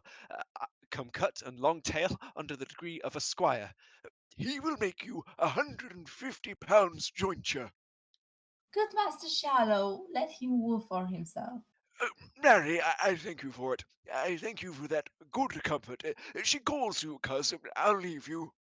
Now, Master Slender, Now, good Mistress Anne, what is your will? my will, odds heartlings, that's a pretty jest indeed. I ne'er made my will yet. I thank heaven. I am not such a sickly creature. I give heaven praise. I mean, Master Slender, what would you with me? Truly, for my own part, I would little or nothing with you. Your father and my uncle hath made motions, if it be my luck. So, if not, happy man be his dole. They can tell you how things go better than I can. You may ask your father. Here he comes. Page and Mistress Page enter. Now, Master Slender. Love him, daughter Anne. Why, how now? What does Master Fenton here? You wrong me, sir. Thus still to haunt my house. I told you, sir. My daughter is disposed of. Nay, Master Page, be not impatient. Good Master Fenton, come not to my child. She's no match for you. Sir, will you hear me? No, good Master Fenton. Come, Master Shallow, come, son Slender in. Knowing my mind, you wrong me, Master Fenton. Page, Shallow, and Slender exit. Spake to Mistress Page. Good Mistress Page, for that I love your daughter in such a righteous fashion as I do, perforce, against all checks, rebukes, and manners, I must advance the colours of my love, and not retire. Let me have your goodwill. Good mother, do not marry me to yon fool. I mean it not. I seek you a better husband. That's my master, Master Doctor. Alas, I had rather be set quick in the earth and bound to death with turnips. Come, trouble not yourself. Good Master Fenton, I will not be your friend nor enemy. My daughter will, I question how she loves you. And as I find her, so am I affected. Till then, farewell, sir. She must needs go in. Her father will be angry. Farewell, gentle mistress. Farewell, Nan. Mistress Page and Anne Page exit. This is my doing now. Nay, said I, will you cast away your child on a fool and a physician? Look on Master Fenton. This is my doing. I thank thee, and I pray thee, once tonight, give my sweet Nan this ring. There's for thy pains. Now heaven sent thee good fortune. Fenton exits. A kind heart he hath. A woman would run through fire and water for such a kind heart. But yet I would my master had Mistress Anne, or I would Master Slender had her, or in sooth I would Master Fenton had her. I will do what I can for them all three, for so I have promised, and I'll be as good as my word, but speciously for Master Fenton. Well, I must have another errand to Sir John Falstaff for my two mistresses. What a beast am I to slack it! Mistress quickly exits. Scene 5. A room in the Garter Inn. Falstaff and Bardolph enter. Bardolph, I say, Here, sir. go fetch me a quart of sack. Put a toast in it. Bardolph exits. Ah, I live to be carried in a basket like a barrow of butcher's offal, and to be thrown in the Thames. Well, if I be served such another trick, I'll have my brains taken out and buttered, and give them to a dog for a New Year's gift. The rogues slighted me into the river with this little remorse, as they would have drowned a blind bitch's puppies, 15 in the litter. And you may know by my sighs that I have a kind of alacrity in sinking. If the bottom were as deep as hell, I should drown. I had been drowned, but that the shore was shelvy and shallow, a death that I abhor, for the water swells a man. And what a thing should I have been when I had been swelled? I should have been a mountain of money. Bardolph re-enters with a sack. Here's Mistress Quickly, sir, to speak with you. Let me pour in some sack to the Thames water, for my belly's as cold as if I swallowed snowballs for pills to cool the rains. Call her in. Come in, woman. Mistress quickly enters. By your leave, I cry you mercy. Give your worship good morrow. I'll take away these chalices. Go brew me a pot of sack finely. With eggs, sir? Simple of itself. No pullets than my brewage. Bardolph exits. How now? Marry, sir, I come to your worship from Mistress Ford. Mistress Ford! I have had Ford enough. I was thrown into the Ford, and I have my belly full of Ford. Alas the day, good heart, that was not her fault. She does so take on with her men, they mistook their erection. So did I mine, to build upon a foolish woman's promise. Well, she laments, sir, for it, that would yearn your heart to see it. Her husband goes this morning a-birding. She desires you once more to come to her between 8 and 9. I must courier word quickly. She'll make you amends, I warrant you. Well, I will visit her, and tell her so, and bid her think what a man is. Let her consider his frailty, and then judge of my merit. I will tell her. Do so. Between 9 and 10, sayest thou? 8 and 9, sir. Well, be gone. I will not miss her. Peace be with you, sir. Mistress quickly exits. I marvel I hear not of Master Brooke. He sent me a word to stay within. I like his money well. Oh, here he comes. Bless you, sir. Bless you, sir. Now, Master Brooke, you come to know what hath passed between me and Ford's wife. That indeed, Sir John, is my business. Master Brooke, I will not lie to you. I was at her house the hour she appointed me. And sped you, sir? Very ill-favouredly, Master Brooke. How so, sir? Did she change her determination? No, Master Brooke, but the peaking cornature, her husband, Master Brooke, is dwelling in a continual larum of jealousy, comes me in the instant of our encounter after we had embraced, kissed, protested, and, as it were, spoke the prologue of a comedy. And at his heels, a rabble of his companions, thither provoked and instigated by his distemper, and forsooth to search his house for his wife's love. What, while you were there? While I was there! And did he search for you and could not find you? You shall hear. As good luck would have it, comes in one Mistress Page, gives intelligence of Forge's approach, and in her invention and Ford's wife's distraction, they conveyed me into a buck-basket. A buck-basket? By the Lord, a buck-basket! And me in with foul shirts and smocks, socks, foul stockings, greasy napkins, that Master Brooke. There was the rankest compound of villainous smell that ever offended nostril. And how long lay you there? Oh, nay, you shall hear, Master Brooke, what I have suffered to bring this woman to evil for your good. Being thus crammed in the basket, a couple of Ford's knaves, his hinds, were called forth by their mistress to carry me in the name of foul clothes to Datchet Lane. And they took me on their shoulders, met the jealous knave their master in the door, who asked them once or twice what they had in their basket. I quaked for fear lest the lunatic knave would have searched it, but fate, ordaining he should be a cuckold, held his hand. Well, on went he for a search, and away went I for foul clothes. But mark the sequel, Master Brooke. I suffered the pangs of 3 several defeats. First, an intolerable fright to be detected with a jealous, rotten bellwether.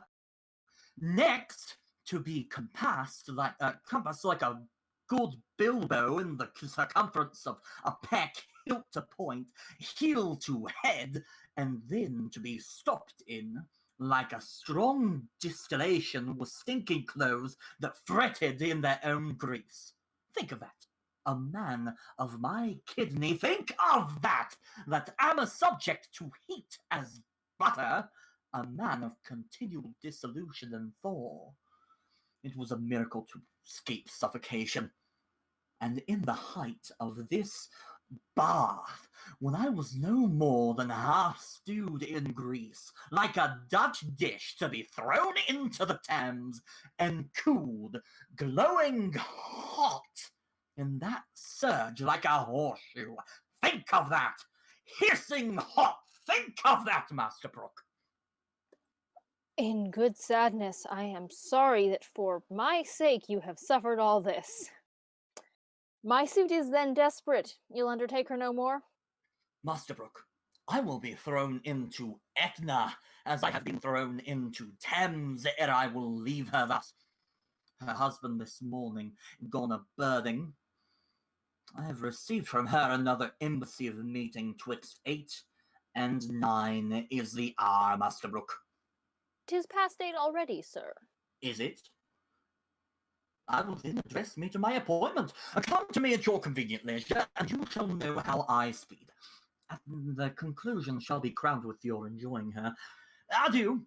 You shall have her, Master Brooke. Master Brooke, you shall cuckold Ford. Falstaff exits. Hum. Ha! Is this a vision? Is this a dream? Do I sleep? Master Ford is awake. Awake, Master Ford. There's a hole made in your best coat, Master Ford. 'Tis to be married. This 'tis to have linen and buck baskets. Well, I will proclaim myself what I am. I will now take the lecher. He is at my house. He cannot escape me. 'Tis impossible he should. He cannot creep into a halfpenny purse, nor into a pepper box, but lest the devil guides him, should aid him, I will search impossible places.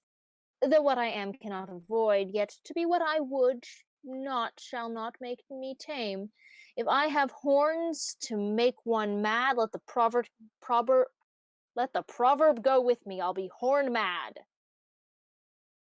Ford exits.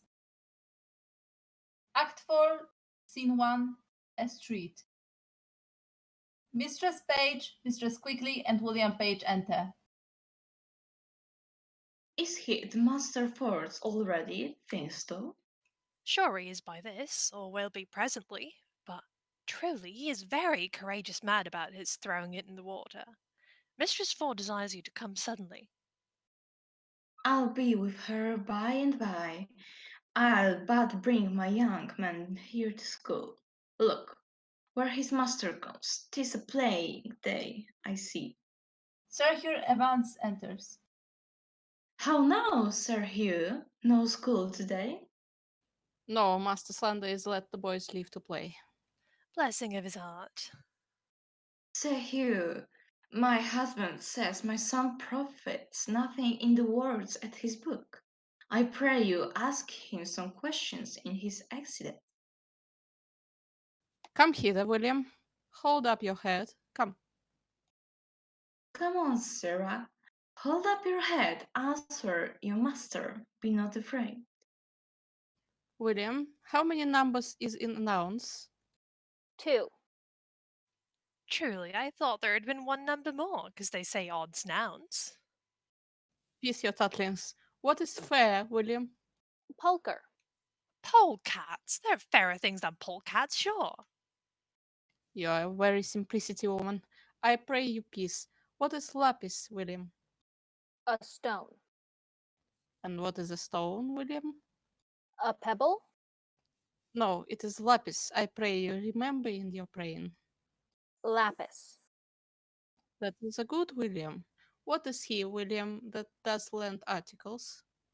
Articles are borrowed of the pronoun and be thus declined. Singulater, nomativo, hic, haec, hoc. Nominativo, hic, hac, hoc. Pray you, Mark. Genitivo, huius. Well, what is your accusative case? Accusativo, hinc.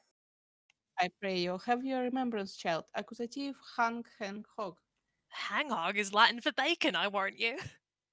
Leave your problems, woman. What is the vocative case, William? Oh, vocativo. Oh. Remember, William, vocative is care. And that's a good route. Woman for bear.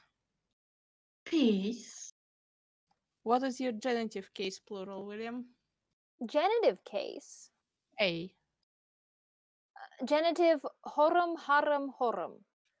Vengeance of Jenny's case. Fie on her, never name a child if she be poor. For shame, woman. You do ill to teach the child such words. He teaches them to hick and to hack, which they'll do fast enough for themselves, and to call horum, fie upon you. Woman, art thou lunatics? Hast thou no understandings for thy cases and thy numbers of the genders? Thou art as foolish Christian creatures as I would desire us. Pretty, hold thy peace. Show me now, William, some declensions of your pronouns. Forsooth, I have forgot. It is qui, qua, quod. If you forget your quis, your quas, and your quots, you must be preachers. Go your ways and play. Go. He is better scholar than I thought he was. He has a good sprag memory. Farewell, Mr. Spage. Adieu, good Sir Hugh. Sir Hugh Evans exits.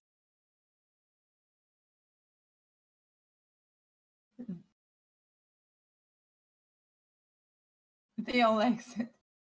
Scene 2. A room in Ford's house. Falstaff and Mistress Ford enter. Mistress Ford, your sorrow hath eaten up my sufferance. I see you are obsequious in your love, and I profess requital to a hair's breadth. Not only, Mistress Ford, in the simple office of love, but in all the accoutrement, compliment, and ceremony of it. But are you sure of your husband now? He's a birding street, Sir John. What ha, gossip Ford? What ha? Step the chamber, Sir John.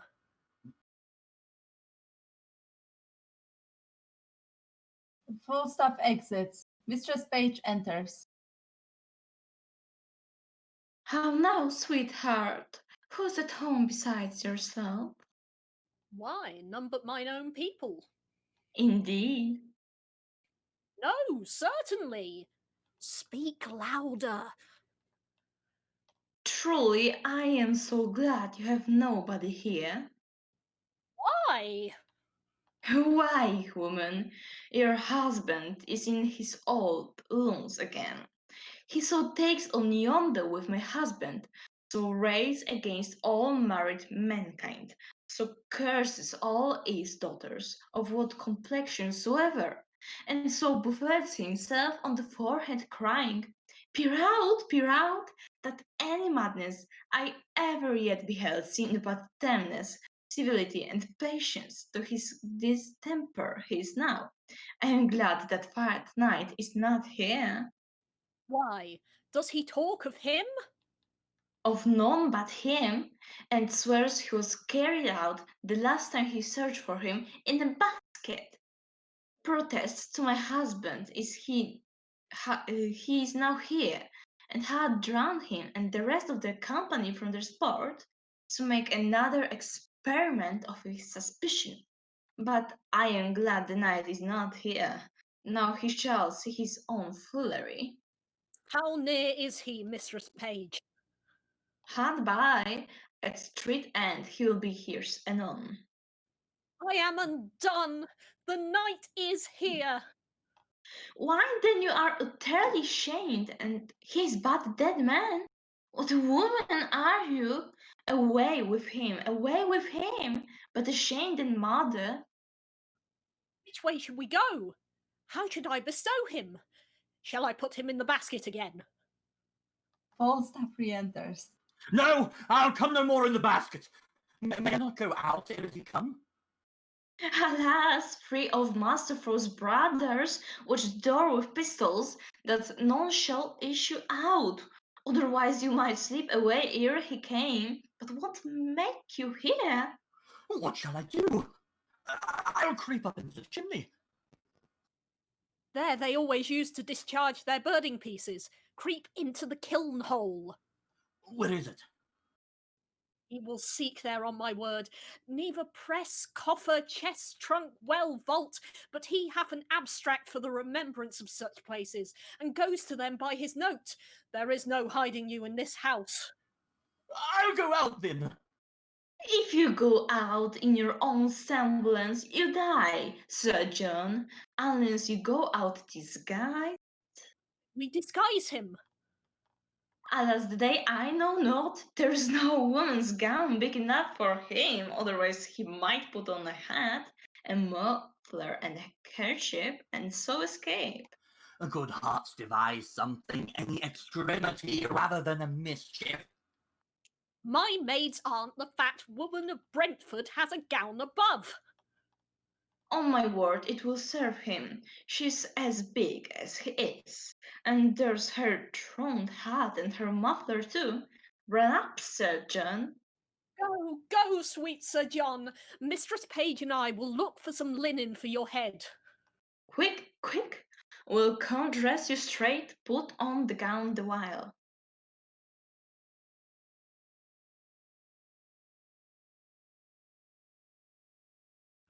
Oh, He's- sorry. He's gone.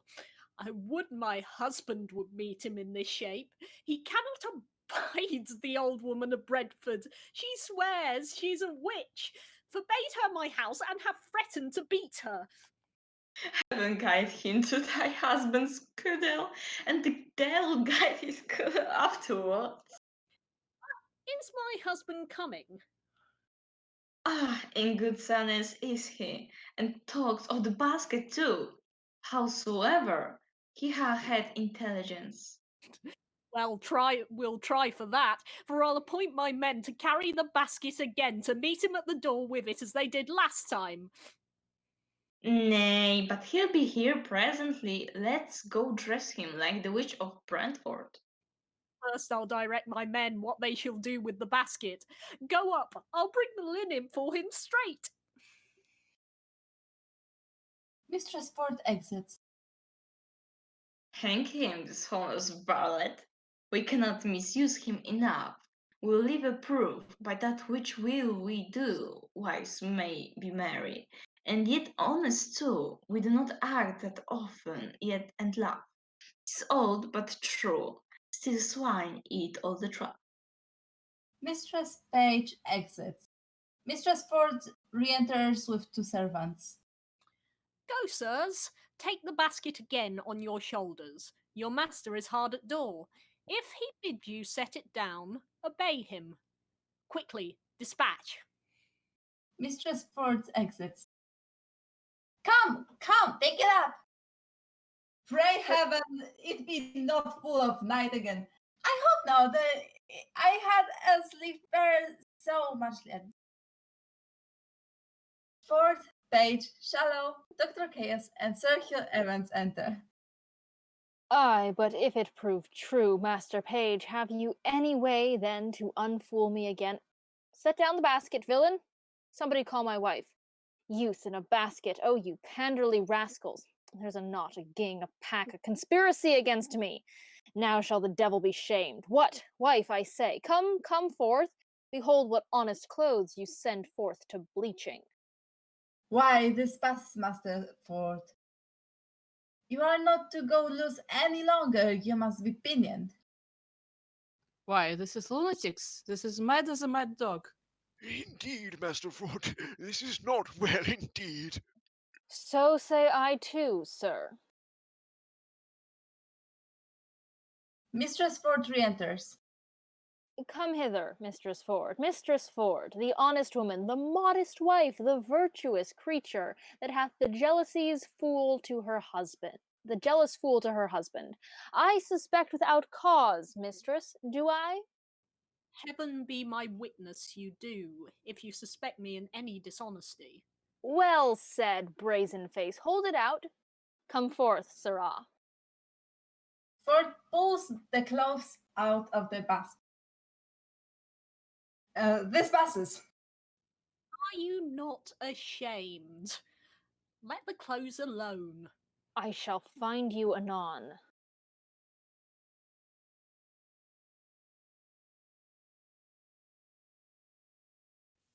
'Tis unreasonable. Will you take up your wife's clothes? Come away. Empty the basket, I say. Why, man? Why? Master Page, as I am a man, there was one conveyed out of my house yesterday in this basket. Why may he not be there again? In my house, I am sure he is. My intelligence is true. My jealousy is reasonable. Pluck me out all the linen. If you find a man there, he shall die a flea's death. He is no man. By my fidelity, this is not well, Master Ford. This wrongs you. Master Ford, you must pray and not follow the imaginations of your own heart. This is jealousies. Well, he's not here I seek for.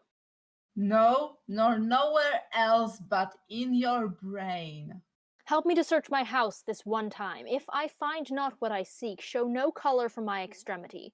Let me forever be your table sport. Let them say of me, as jealous as Ford. Chap searched a hollow walnut for his wife's layman. Satisfy me once more search with me. What ho, Mistress Page! Come you and the old woman down. My husband will come into the chamber. Old woman? What old woman's that? Nay, it is my maid's aunt of Brentford. A witch, a queen, a old cousining queen. Have I not forbid her my house? She comes of errands, does she? We are simple men. We do not know what's brought to pass under the profession of fortune-telling. She works by charms, by spells, by the figure, and such daubery as this is beyond our element. We know nothing. Come down, you witch, you hag, you! Come down, I say! Nay, good sweet husband, good gentleman, let him not strike that old woman. Mistress Page re-enters with Falstaff dressed in woman's clothes. Come, Pratt. Give me your hand. I'll prat her. Out of my door, you witch! You hag, you baggage, you polecat, you runyon, out! Out! I'll conjure you, I'll fortune tell you! Falstaff exits. Are you not ashamed? I think you have killed the poor woman. Nay, he will do it. 'Tis a goodly credit for you. Hang her, witch! But yeah, no, I think the woman is a witch. Indeed, I like not when a woman has a great beard. I spy a great beard under his muffler. Will you follow, gentlemen? I beseech you, follow. See but the issue of my jealousy. If I cry out thus upon no trail, never trust me when I open again. Let's obey Hamar a little further. Come, gentlemen. Ford, Page, Shallow, Dr. Caius, and Sir Hugh Evans exit. Trust me, he beat him most pitifully. Nay, by the mass, that he did not. He beat him most unpitifully, methought. I have the cuda hollowed and hung at the altar. It had done martyr's service.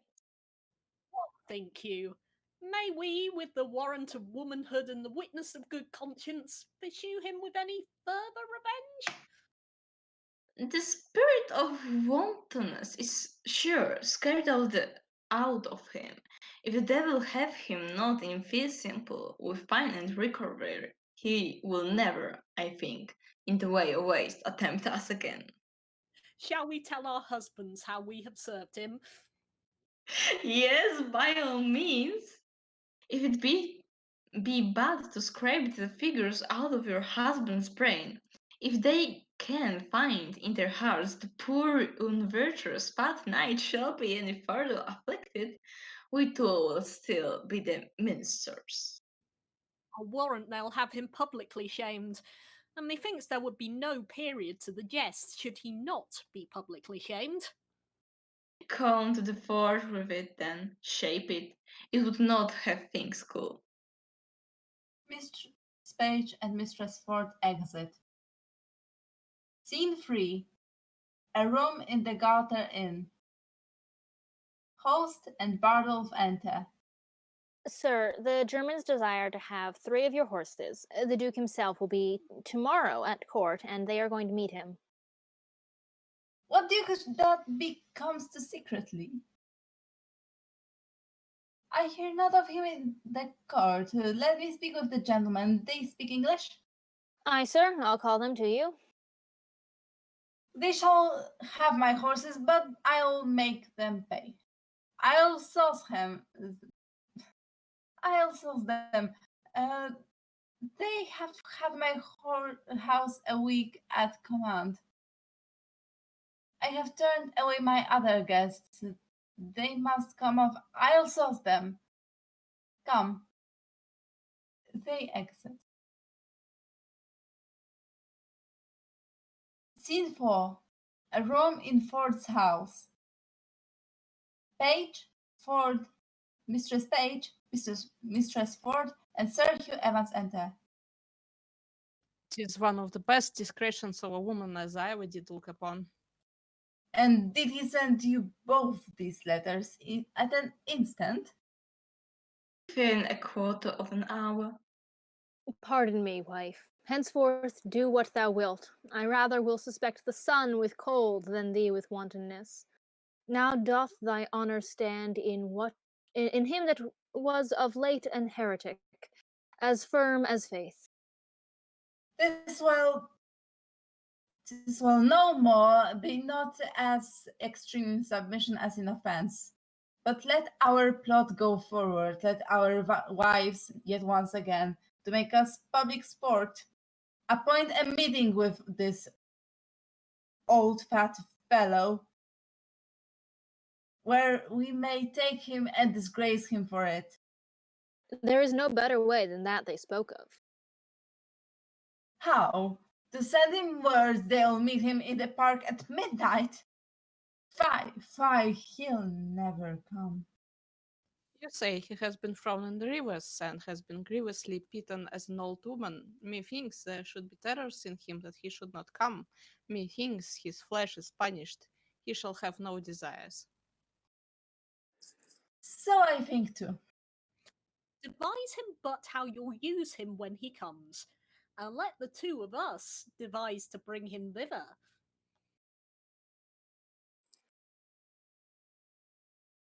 There's an old tale goes that Herne the Hunter, sometime a keeper here in Windsor Forest, doth all the winter time, at still midnight, walk round about an oak with great rugged horns, and there he blasts the tree and takes the cattle and makes milk-skin yellow blood, and shakes a chain in a most hideous and dreadful manner. You have heard of such a spirit, and well you know the superstitious ill-headed elk received and did deliver to our rage this tale of Herne the Hunter for a truth. Why, yet there want not many that do fear in deep of night to walk by this Herne's oak. But what of this? Marry, this is our device, that Falstaff at that oak shall meet with us. Well, let it not be doubted but he'll come. And in this sharp, when you have brought him thither, what shall be done with him? What is your plot?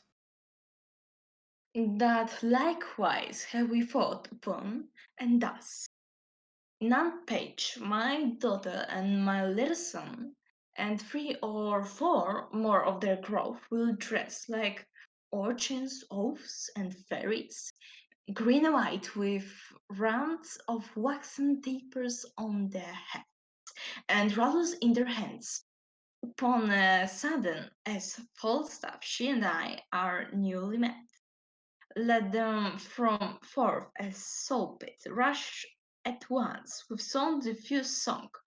Upon their side we too in great amazement will fly.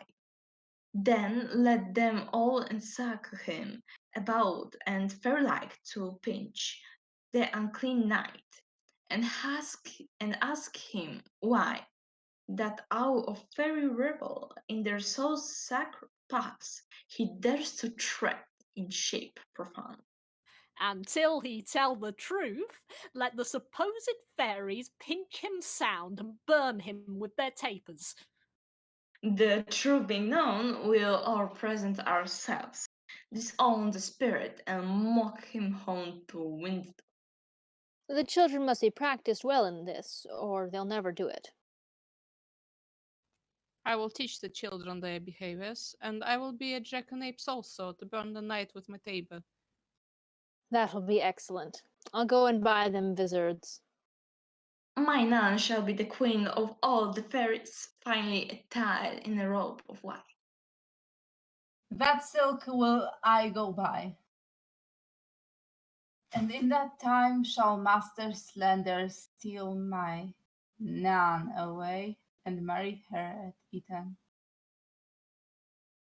Go send to Falstaff straight. Nay, I'll to him again in the name of Brooke. He'll tell me all his purpose. Sure, he'll come. Fear not that. Go get us properties and tricking for our fairies. Let us about it. It is admirable pleasures and very honest knaveries. Page, Ford, and Sir Hugh Evans exit. Go, Mistress Ford. Send quickly to Sir John to know his mind. Mistress Ford exits. I'll to the doctor. He hath my good will, and none but he, to marry with none page. That slender dove well landed is an idiot, and he my husband best of all effects. The doctor is well minded, and his friends potent at court. He, none but he, shall have her, though 20,000 warfare come to crave her.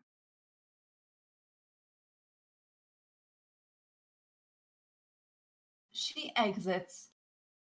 Scene 5. A room in the Garter Inn. Host and Simple enter. What wouldst thou have, boy? What, thick skin? Speak brief, discuss brief, short, quick, snap. Marry, sir, I come to speak with Sir John Falstaff from Master Slender. There's his chamber, his house, his castle, his standing bed and truckle bed. This painted about with the story with prodigal, fresh and new. Go knock and call. Hell, speak like Anthropophaginian unto thee. Knock, I'll say. There's an old woman, a fat woman, gone up into his chamber. I'll be so bold as stay, sir. She come down. I come to speak with her, indeed. The night may be robbed. I'll call.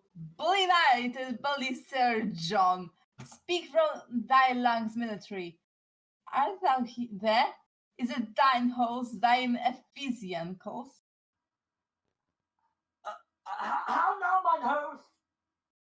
Here's the Bohemian Tartar Taris, the coming down, thy fat woman.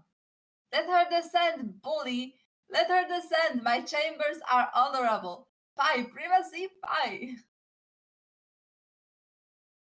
Falstaff enters. And there was mine host, an old fat woman, even now with me, but she's gone. Pray you, sir, was not the wise woman of Brentford? Ay, Mary, it was, Muscleshell. What would you with her? My master, sir, Master Slender, sent to her, seeing her go through the streets, to know, sir, whether one Nym, sir, that beguiled him of a chain, had the chain or no. I spake with the old woman about it. And what says she, I pray, sir? Marry, she says, that the very same man that beguiled Master Slender of his chain cozened him of it. I would I could have spoken to the woman myself. I had other things to have spoken with her too, from him.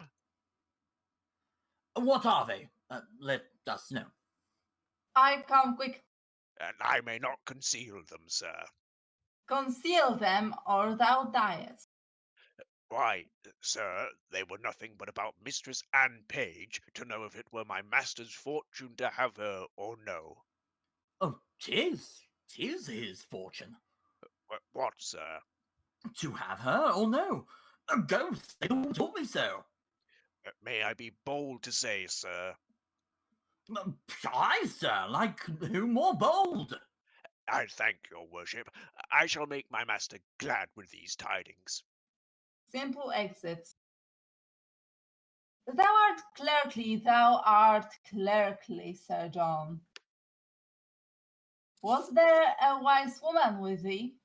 Aye, that there was, mine host, one that hath taught me more wit than ever I learned before in my life, and I paid nothing for it either, but was paid for my learning. Bardo enters. Out, alas, sir, cousinage, mere cousinage. Where be my horses? Speak well of them, Valetto. Run away with the cousiners.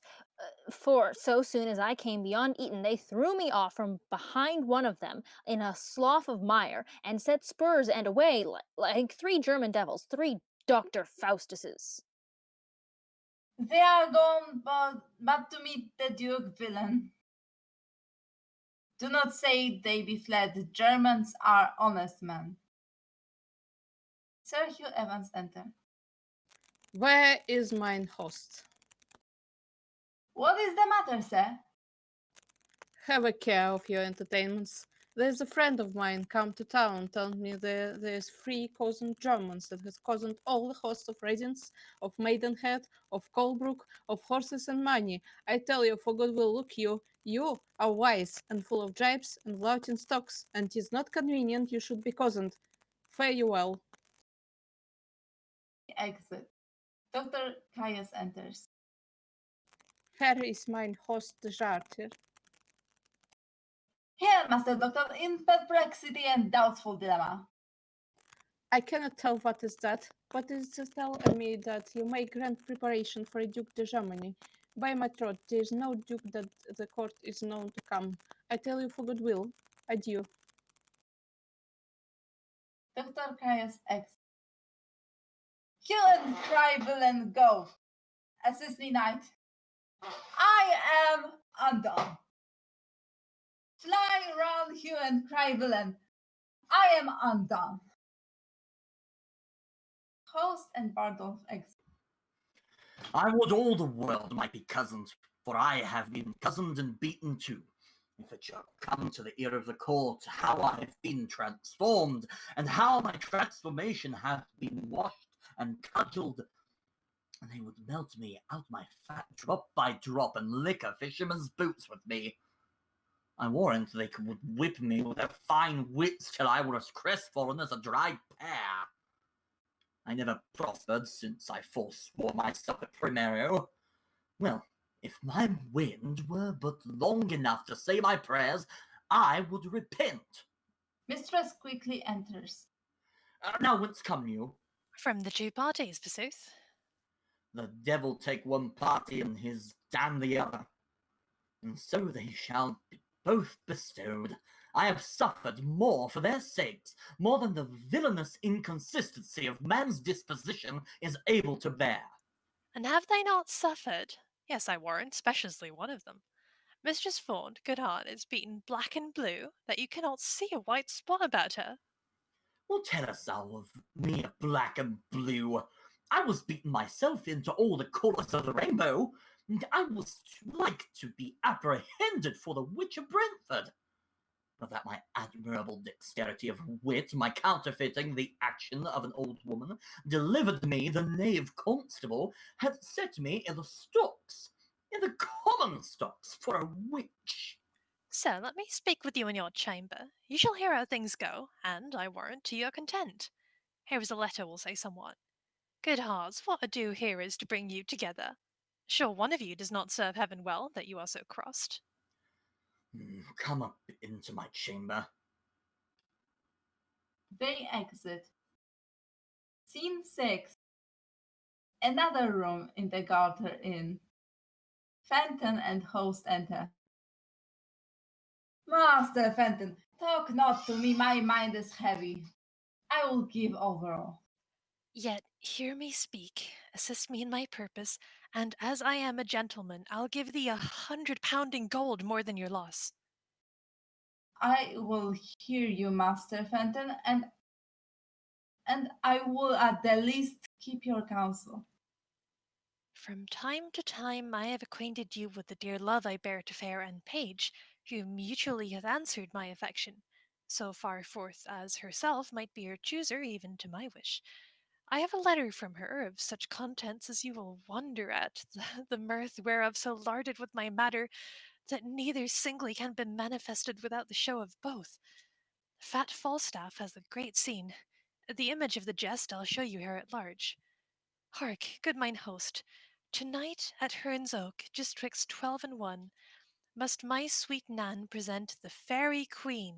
The purpose why is here, in which disguise, while other jests are something rank on foot, her father hath commanded her to slip away with Slender, and with him at Eton immediately to marry. She hath consented. Now, sir, her mother, ever strong against that match, and firm for Dr. Caius, hath appointed that he shall likewise shuffle her away, while other sports are tasking of their minds, and at the deanery, where a priest attends, straight marry her. To this her mother's plot she seemingly obedient likewise hath made promise to the doctor. Now thus it rests. Her father means she shall be all in white, and in that habit when Slender seizes time to take her by the hand and bid her go, she shall go with him. Her mother hath intended the better to denote her to the doctor, for they must all be masked and vizarded, that quaint and green she shall be loose and robed, with ribbons pendant flaring about her head, and when the doctor spies his vantage ripe, to pinch her by the hand, and, on that token, the maid hath given consent to go with him. Which means she to deceive? Father or mother? Both, my good host, to go along with me. And here it rests, that you'll procure the vicar to stay for me at church twixt 12 and 1, and in the lawful name of marrying, to give our hearts united ceremony. Well, husband your device. I'll to the vicar. Bring you the maid, you shall not lack a priest. So shall I evermore be bound to thee. Besides, I'll make a present recompense. They all exit.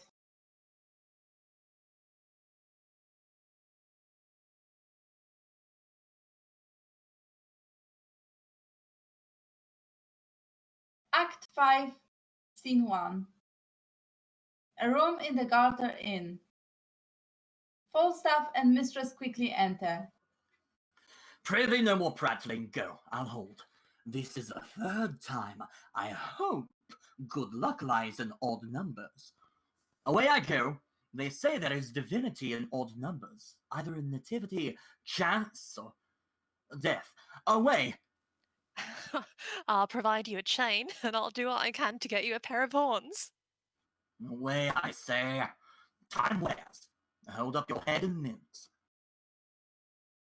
Mistress quickly exits, and Ford enters. How now, Master Brooke? Master Brooke, the matter will be known tonight or never. Be you in the park about midnight at Herne's Oak, and you shall see wonders. Went you not to her yesterday, sir, as you told me you had appointed? I went to her, Master Brooke, as you see, like a poor old man. But I came from her, Master Brooke, like a poor old woman. That same knave, Ford, her husband, hath the finest mad devil of jealousy in him, Master Brooke, that ever governed frenzy. I will tell you, he beat me grievously in the shape of a woman, for in the shape of a man, Master Brooke, I fear not Goliath with a weaver's beam. Because I know also life is a shuttle. I am in haste. Go along with me. I'll tell you all, Master Brooke, since I plucked geese, played truant, and whipped top. I knew not what was to be beaten till lately. Follow me. I'll tell you strange things of this knave Ford, on whom tonight I will be revenged, and I will deliver his wife into your hand. Follow. Strange things in hand, Master Brooke, follow. They all exit. Scene 2. Windsor Park.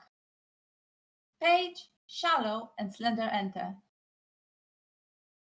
Come, come, we'll couch in the castle ditch till we see the light of our fairies. Remember, son Slender, my daughter. Aye, forsooth. I have spoke with her, and we have a nay word how to know one another. I come to her in white and cry, Mum, and she cries, Budget, and by that we know one another. That's good too, but what needs either your mum or her budget? The white will decipher her well enough. It has struck 10 o'clock. The night is dark. Light and spirits will become it well. Heaven prosper our sport. No man means evil but the devil, and we shall know him by his horns. Let's away, follow me. They exit. Scene 3. A street leading to the park. Mistress Page, Mistress Ford, and Dr. Chaos enter. Master Doctor, my daughter is in green. When you see your time, take her by the band. Away with her to the deanery and dispatch it quickly. Go before into the park. We two must go together. I know what I have to do. Adieu. Fare you well, sir. Dr. Chaos exits.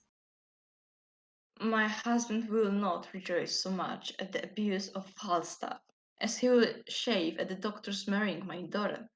But 'tis no matter. Better a little chiding than a great deal of heartbreak. Where is Nan now, and her troop of fairies, and the Welsh devil Hugh? They are all caught in a pit hard by Henry's Oak, with obscured lights, which at the very instant of Falstaff's and our meeting, they will at once display to the night. That cannot choose but amaze him. If he be not amazed, he will be mocked. If he be amazed, he will every way be mocked. We'll betray him finely. Against such loadsters and their lechery, those that betray them do not treachery. Hour draws on. To the oak! To the oak! They exit. Scene 4.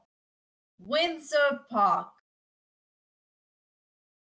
Sir Hugh Evans enters disguised with others as fairies. Trip, trip, fairies, come and remember your parts. Be bold, I pray you. Follow me into the pit, and when I give the watch, orders do as I pit you. Come, come, trip, trip. They all exit. Scene 5. Another part of the park. Falstaff disguised as Hearn enters. The Windsor bell has struck 12.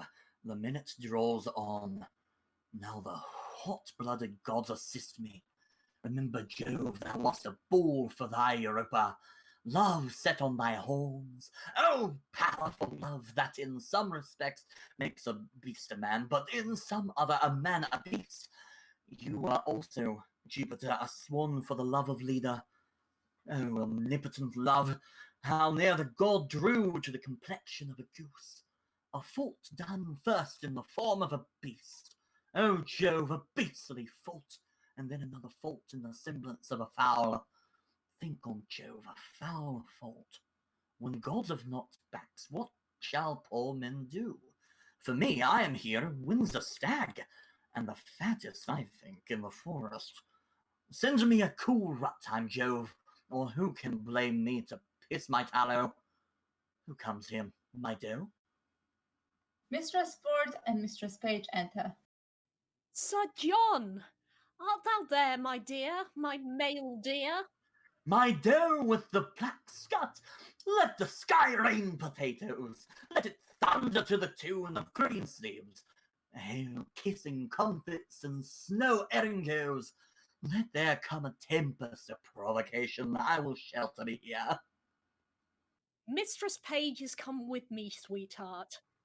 Divide me like a bribe buck, each a haunch. I will keep my sides to myself, my shoulders for the fellow of his walk, and my horns I bequeath your husbands. Am I a woodman? Speak I like Herne the hunter? Why, now is Cupid a child of conscience? He makes restitution. As I am a true spirit, welcome. A noise can be heard within. Alas, what noise? Heaven forgive our sins. What should this be? Away! Away, away! They run off. I think the devil will not have me damned unless the oil that's in me should set her on fire. He would never else cross me thus. Sir Hugh Evans disguised as before, Pistol as Hobgoblin, Mistress Quickly, and Page and others as fairies with tapers enter. Fairies, black, grey, green, and white, you moonshine revellers and shades of night, you orphan heirs of fixed destiny, attend your office and your quality. Crier, hobgoblin, make the fairy eyes. Elves, you list your name, silence, you airy toys. Cricket to Windsor chimneys shalt thou leap, where fires thou find'st unraked and hearths unswept. They pinch them maids as blue as bilberry. Our radiant queen hates. I can't read.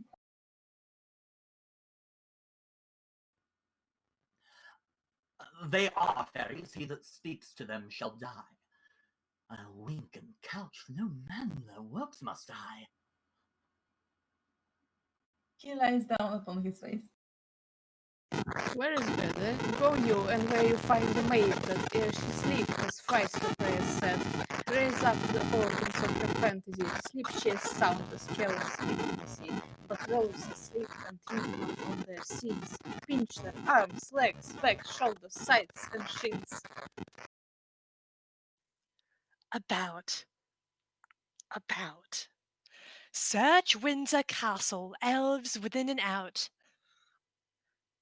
Strew good luck, oofs, on every sacred room, that it may stand till the perpetual doom.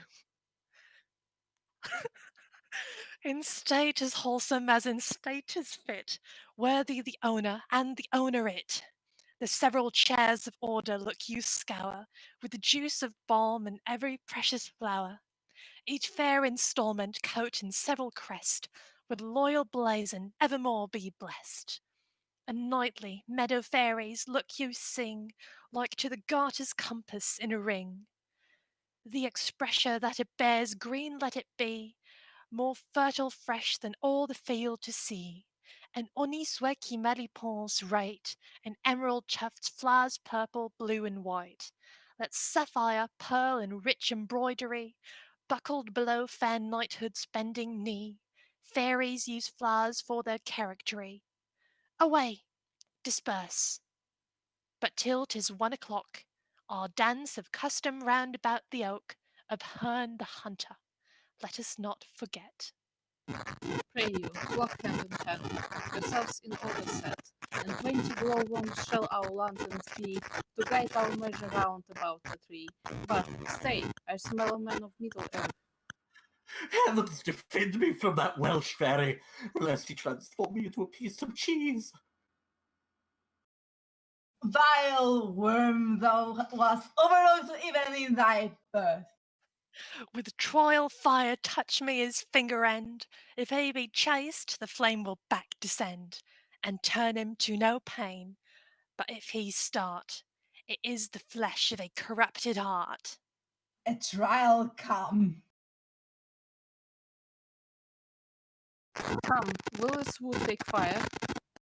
They burn him with their tapers. Oh! Oh! Oh! Corrupt, and tainted in desire. About him, fairies sing a scornful rhyme, and as you trip, still pinch him to your time. Fie on sinful fantasy, fie on lust and luxury. Lust is but a bloody fire, kindled with unchaste desire, fed in heart whose flames aspire as thoughts do blow them higher and higher. Pinch him, fairies, mutually, pinch him for his villainy. Pinch him and burn him and turn him about, till candles and starlight and moonshine be out. During the song, they pinch Falstaff. Dr. Chaos comes one way and steals away a boy in green. Slender another way and takes off a boy in white. And Fenton comes and steals away Anne Page. A noise of hunting is heard within. All the fairies run away.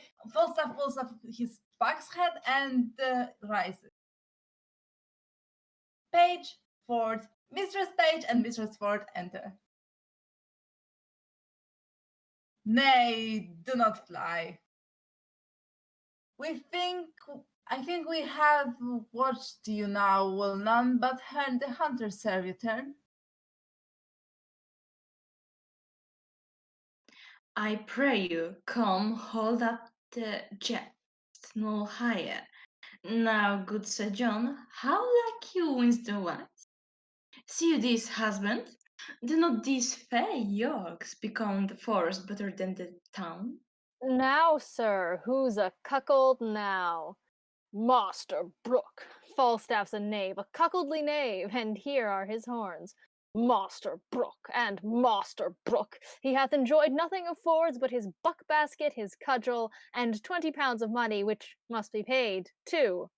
Master Brooke. His horses are arrested for it, Master Brooke. Sir John, we have had ill luck. We could never meet. I will never take you for my love again, but I will always count you my dear. I do begin to perceive that I made an ass. Aye, and an ox too. Both the proofs are extant. And these are not the fairies. I was 3 or 4 times in the thought they were not fairies, and yet the guillotines of my mind, the sudden surprise of my powers, drove the grossness of the foppery into a received belief, in despite of the teeth of all rhyme and reason, that they were fairies. See now how wit may be made ejaculant, when 'tis upon ill employment. Sir John Falstaff, serve God and leave your desires, and failures will not please you. Well said, Fairy Hugh. And leave your jealousies too, I pray you. I will never mistrust my wife again till thou art able to woo her in good English.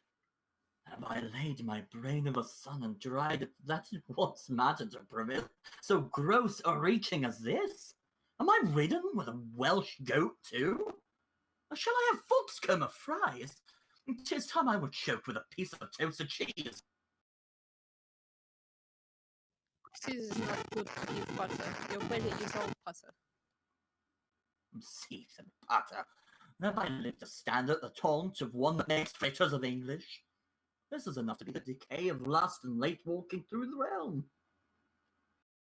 Why, Sir John, do you think, though, that we would have the virtue out of our hearts by the head and shoulders, and have given access without scruple to hell, that ever the devil could have made you our delight? What, a hodge pudding? A bag of flax? A poofed man? Old, cold, withered, and of intolerable entrails, And one that is as slanderous as Satan? and as poor as Job. And as wicked as his wife? And given to fornications and to violence and sack and wine and meat-giving and drinking and swearing and staring and tribbles and troubles. Well, I am your fame. You have the start of me. I'm dejected I am not able to answer the Welsh flannel. Ignorance itself is a plummet o'er me. Use me as you will. Marry, sir, we'll bring you to Windsor. To one Master Brooke, that you have cozened of money, to whom you should have been a pander, over and above that you have suffered. I think to repay that money will be a biting affliction. Yet be cheerful, knight. Thou shalt eat a posset tonight at my house. where I will desire thee to laugh at my wife that now laughs at thee.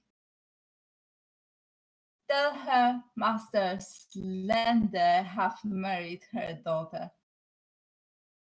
Doctors doubt that. If Anne Page be my daughter, she is by this Dr. King's wife. Slender enters. Oh ho, ho, Father Page. Son, how now, son? Have you dispatched? Dispatched? I'll make the best in Gloucestershire, know't. Would I were hanged, la else.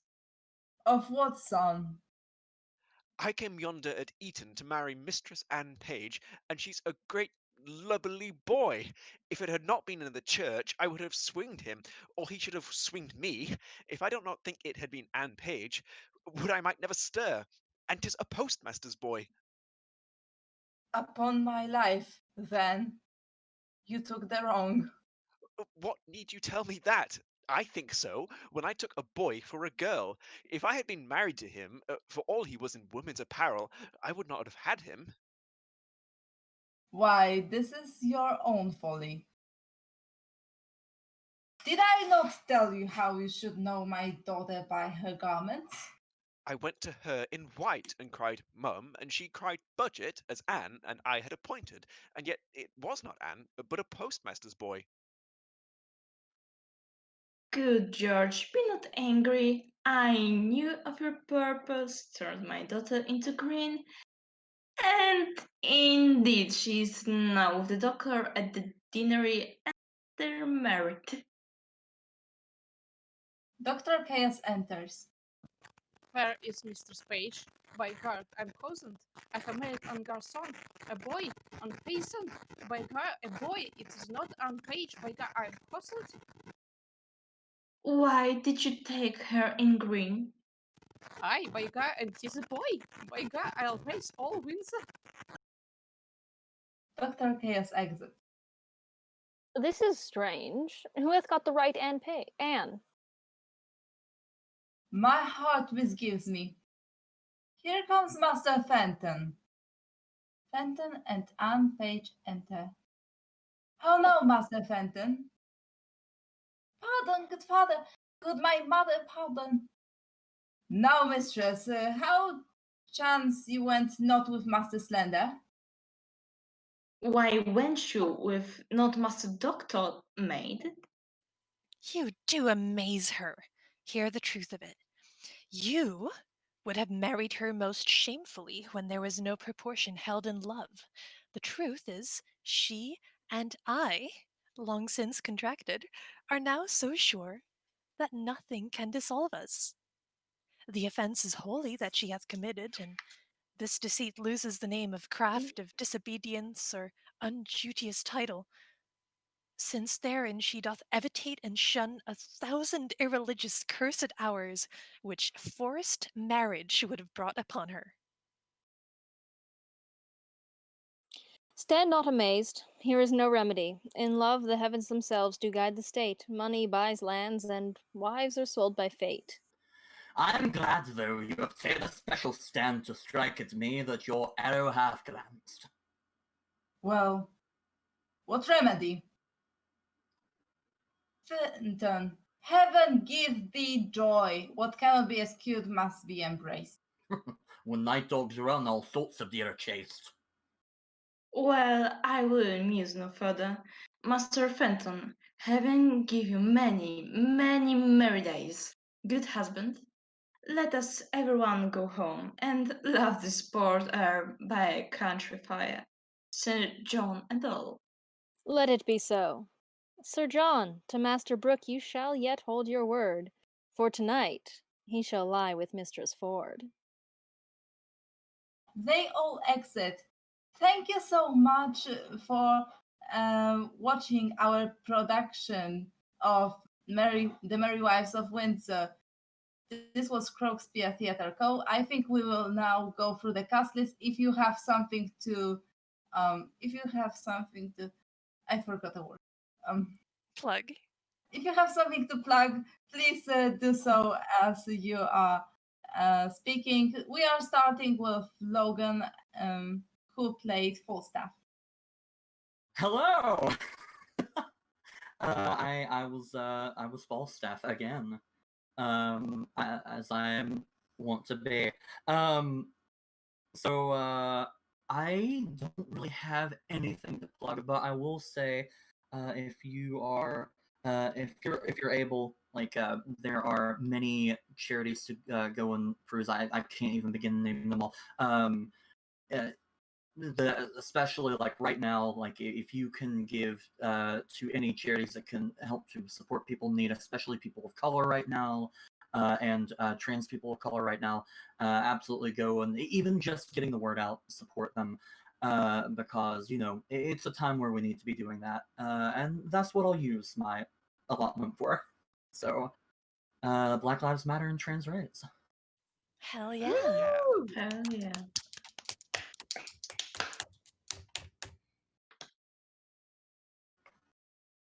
Then we have Boson, Weak Oh. Boson, Hello. who played Yes. Abraham Slender and Robert Shallow. Hello. Yes. I go by Weak Bows, and I played just a bunch of characters talking to each other, as we all did, I guess. It was yeah. Nothing to plug, just to say thank you very much for watching, and to everyone else in the cast. This was a lot of fun. Thank you so much for doing this. It's great to have you back, Logan, as Falstaff. What an incredible role! What an incredible performance! I loved it.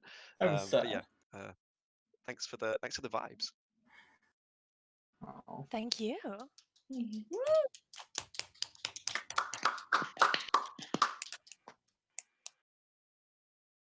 Then we have Tinka, who played Mistress Page and Nim. Yeah, so hello. I played them. I don't really have anything to plug, just that I'm glad it happened. And yeah, thank you all for listening, and I hope we'll have more great fun in the future. Yeah. Hell yeah. Yeah. I think it's time for me. Hello, I am Nicola. I played George Page, host, Pistol, the characters that I forgot to put in a spreadsheet as I was making it while organizing everything, and I was narrating. I don't have much to plug. I don't know if that bundle is still going for Black Trans Lives, but there is one on itch.io, and there are visual novels there. So if it is still going, I will try to put a link. Please. It's still going. If it's still going, I am not sure because I was not using my account for maybe a week. In that time, a lot of things can change. If you know any foundation, the words aren't going anywhere. Thank you so much for watching this play. Black Lives Matter, trans rights. Hell yeah. Well, thank you for organizing. Thank you so much, Nicola, for really pulling your weight. Oh my gosh, yeah. Next, we have Dasha, who did an excellent job playing Sergio Evans and Dr. Chaos, both of whom had accents. Well, I did what I could. I'm very sorry to any people who actually have accents. I don't have anything to plug, but I guess it was fun. Thank you very much for this amazing possibility to just go feral and do some stupid shit. Um, don't forget to hydrate, and Black Lives Matter, trans rights. I'm out. Yeah, Hell thank yeah. you so much.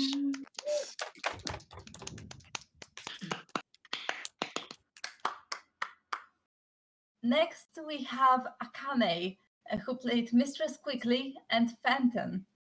Hi, yes. So first of all, thank you so much for organizing, of course. I was so happy to finally get to break out the Mistress Quickly accent again and complete the Quickly triad. Is it 3 Mistress Quickly plays?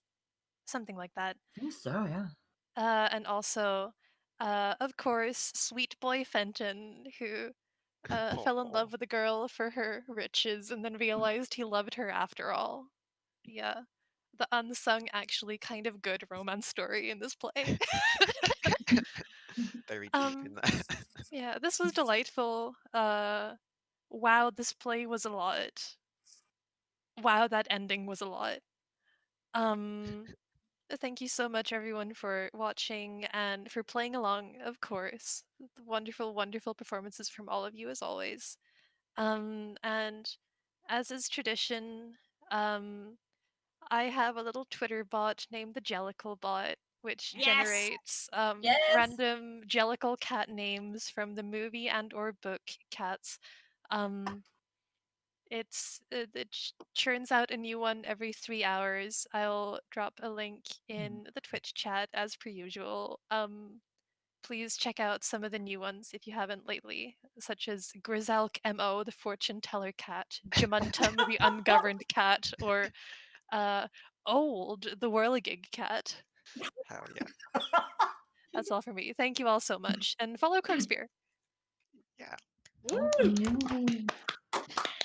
Akane, the awesome cat. Then we are. Then there is RJ on the cast list, who played Frank Ford, Bardolph Harvey, and William Page. Hi, I'm RJ. I played those parts. I don't have anything to plug. This was fun. Come watch us next time.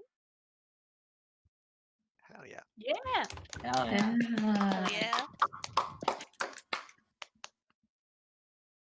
Then there's Sarah, who did the best job, in my opinion, of playing Mistress Ford, Robin, and John Rugby.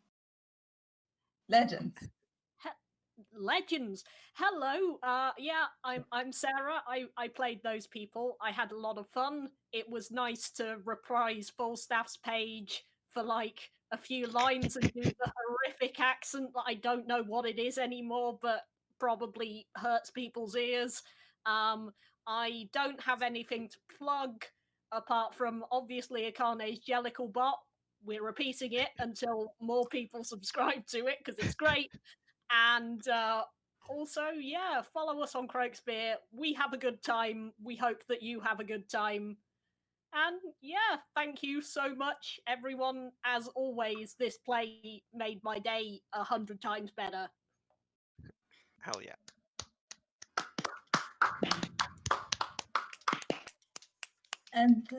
And last but not least, there is our host, Mystical Design, Ray. Who stayed up so late. Thank you so Yeah. much, Ray. Thank you, Ray. Thank you.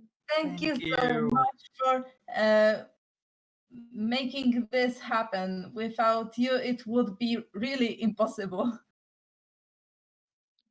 Yeah. And happy perpetual birthday, Ray. Please get some sleep.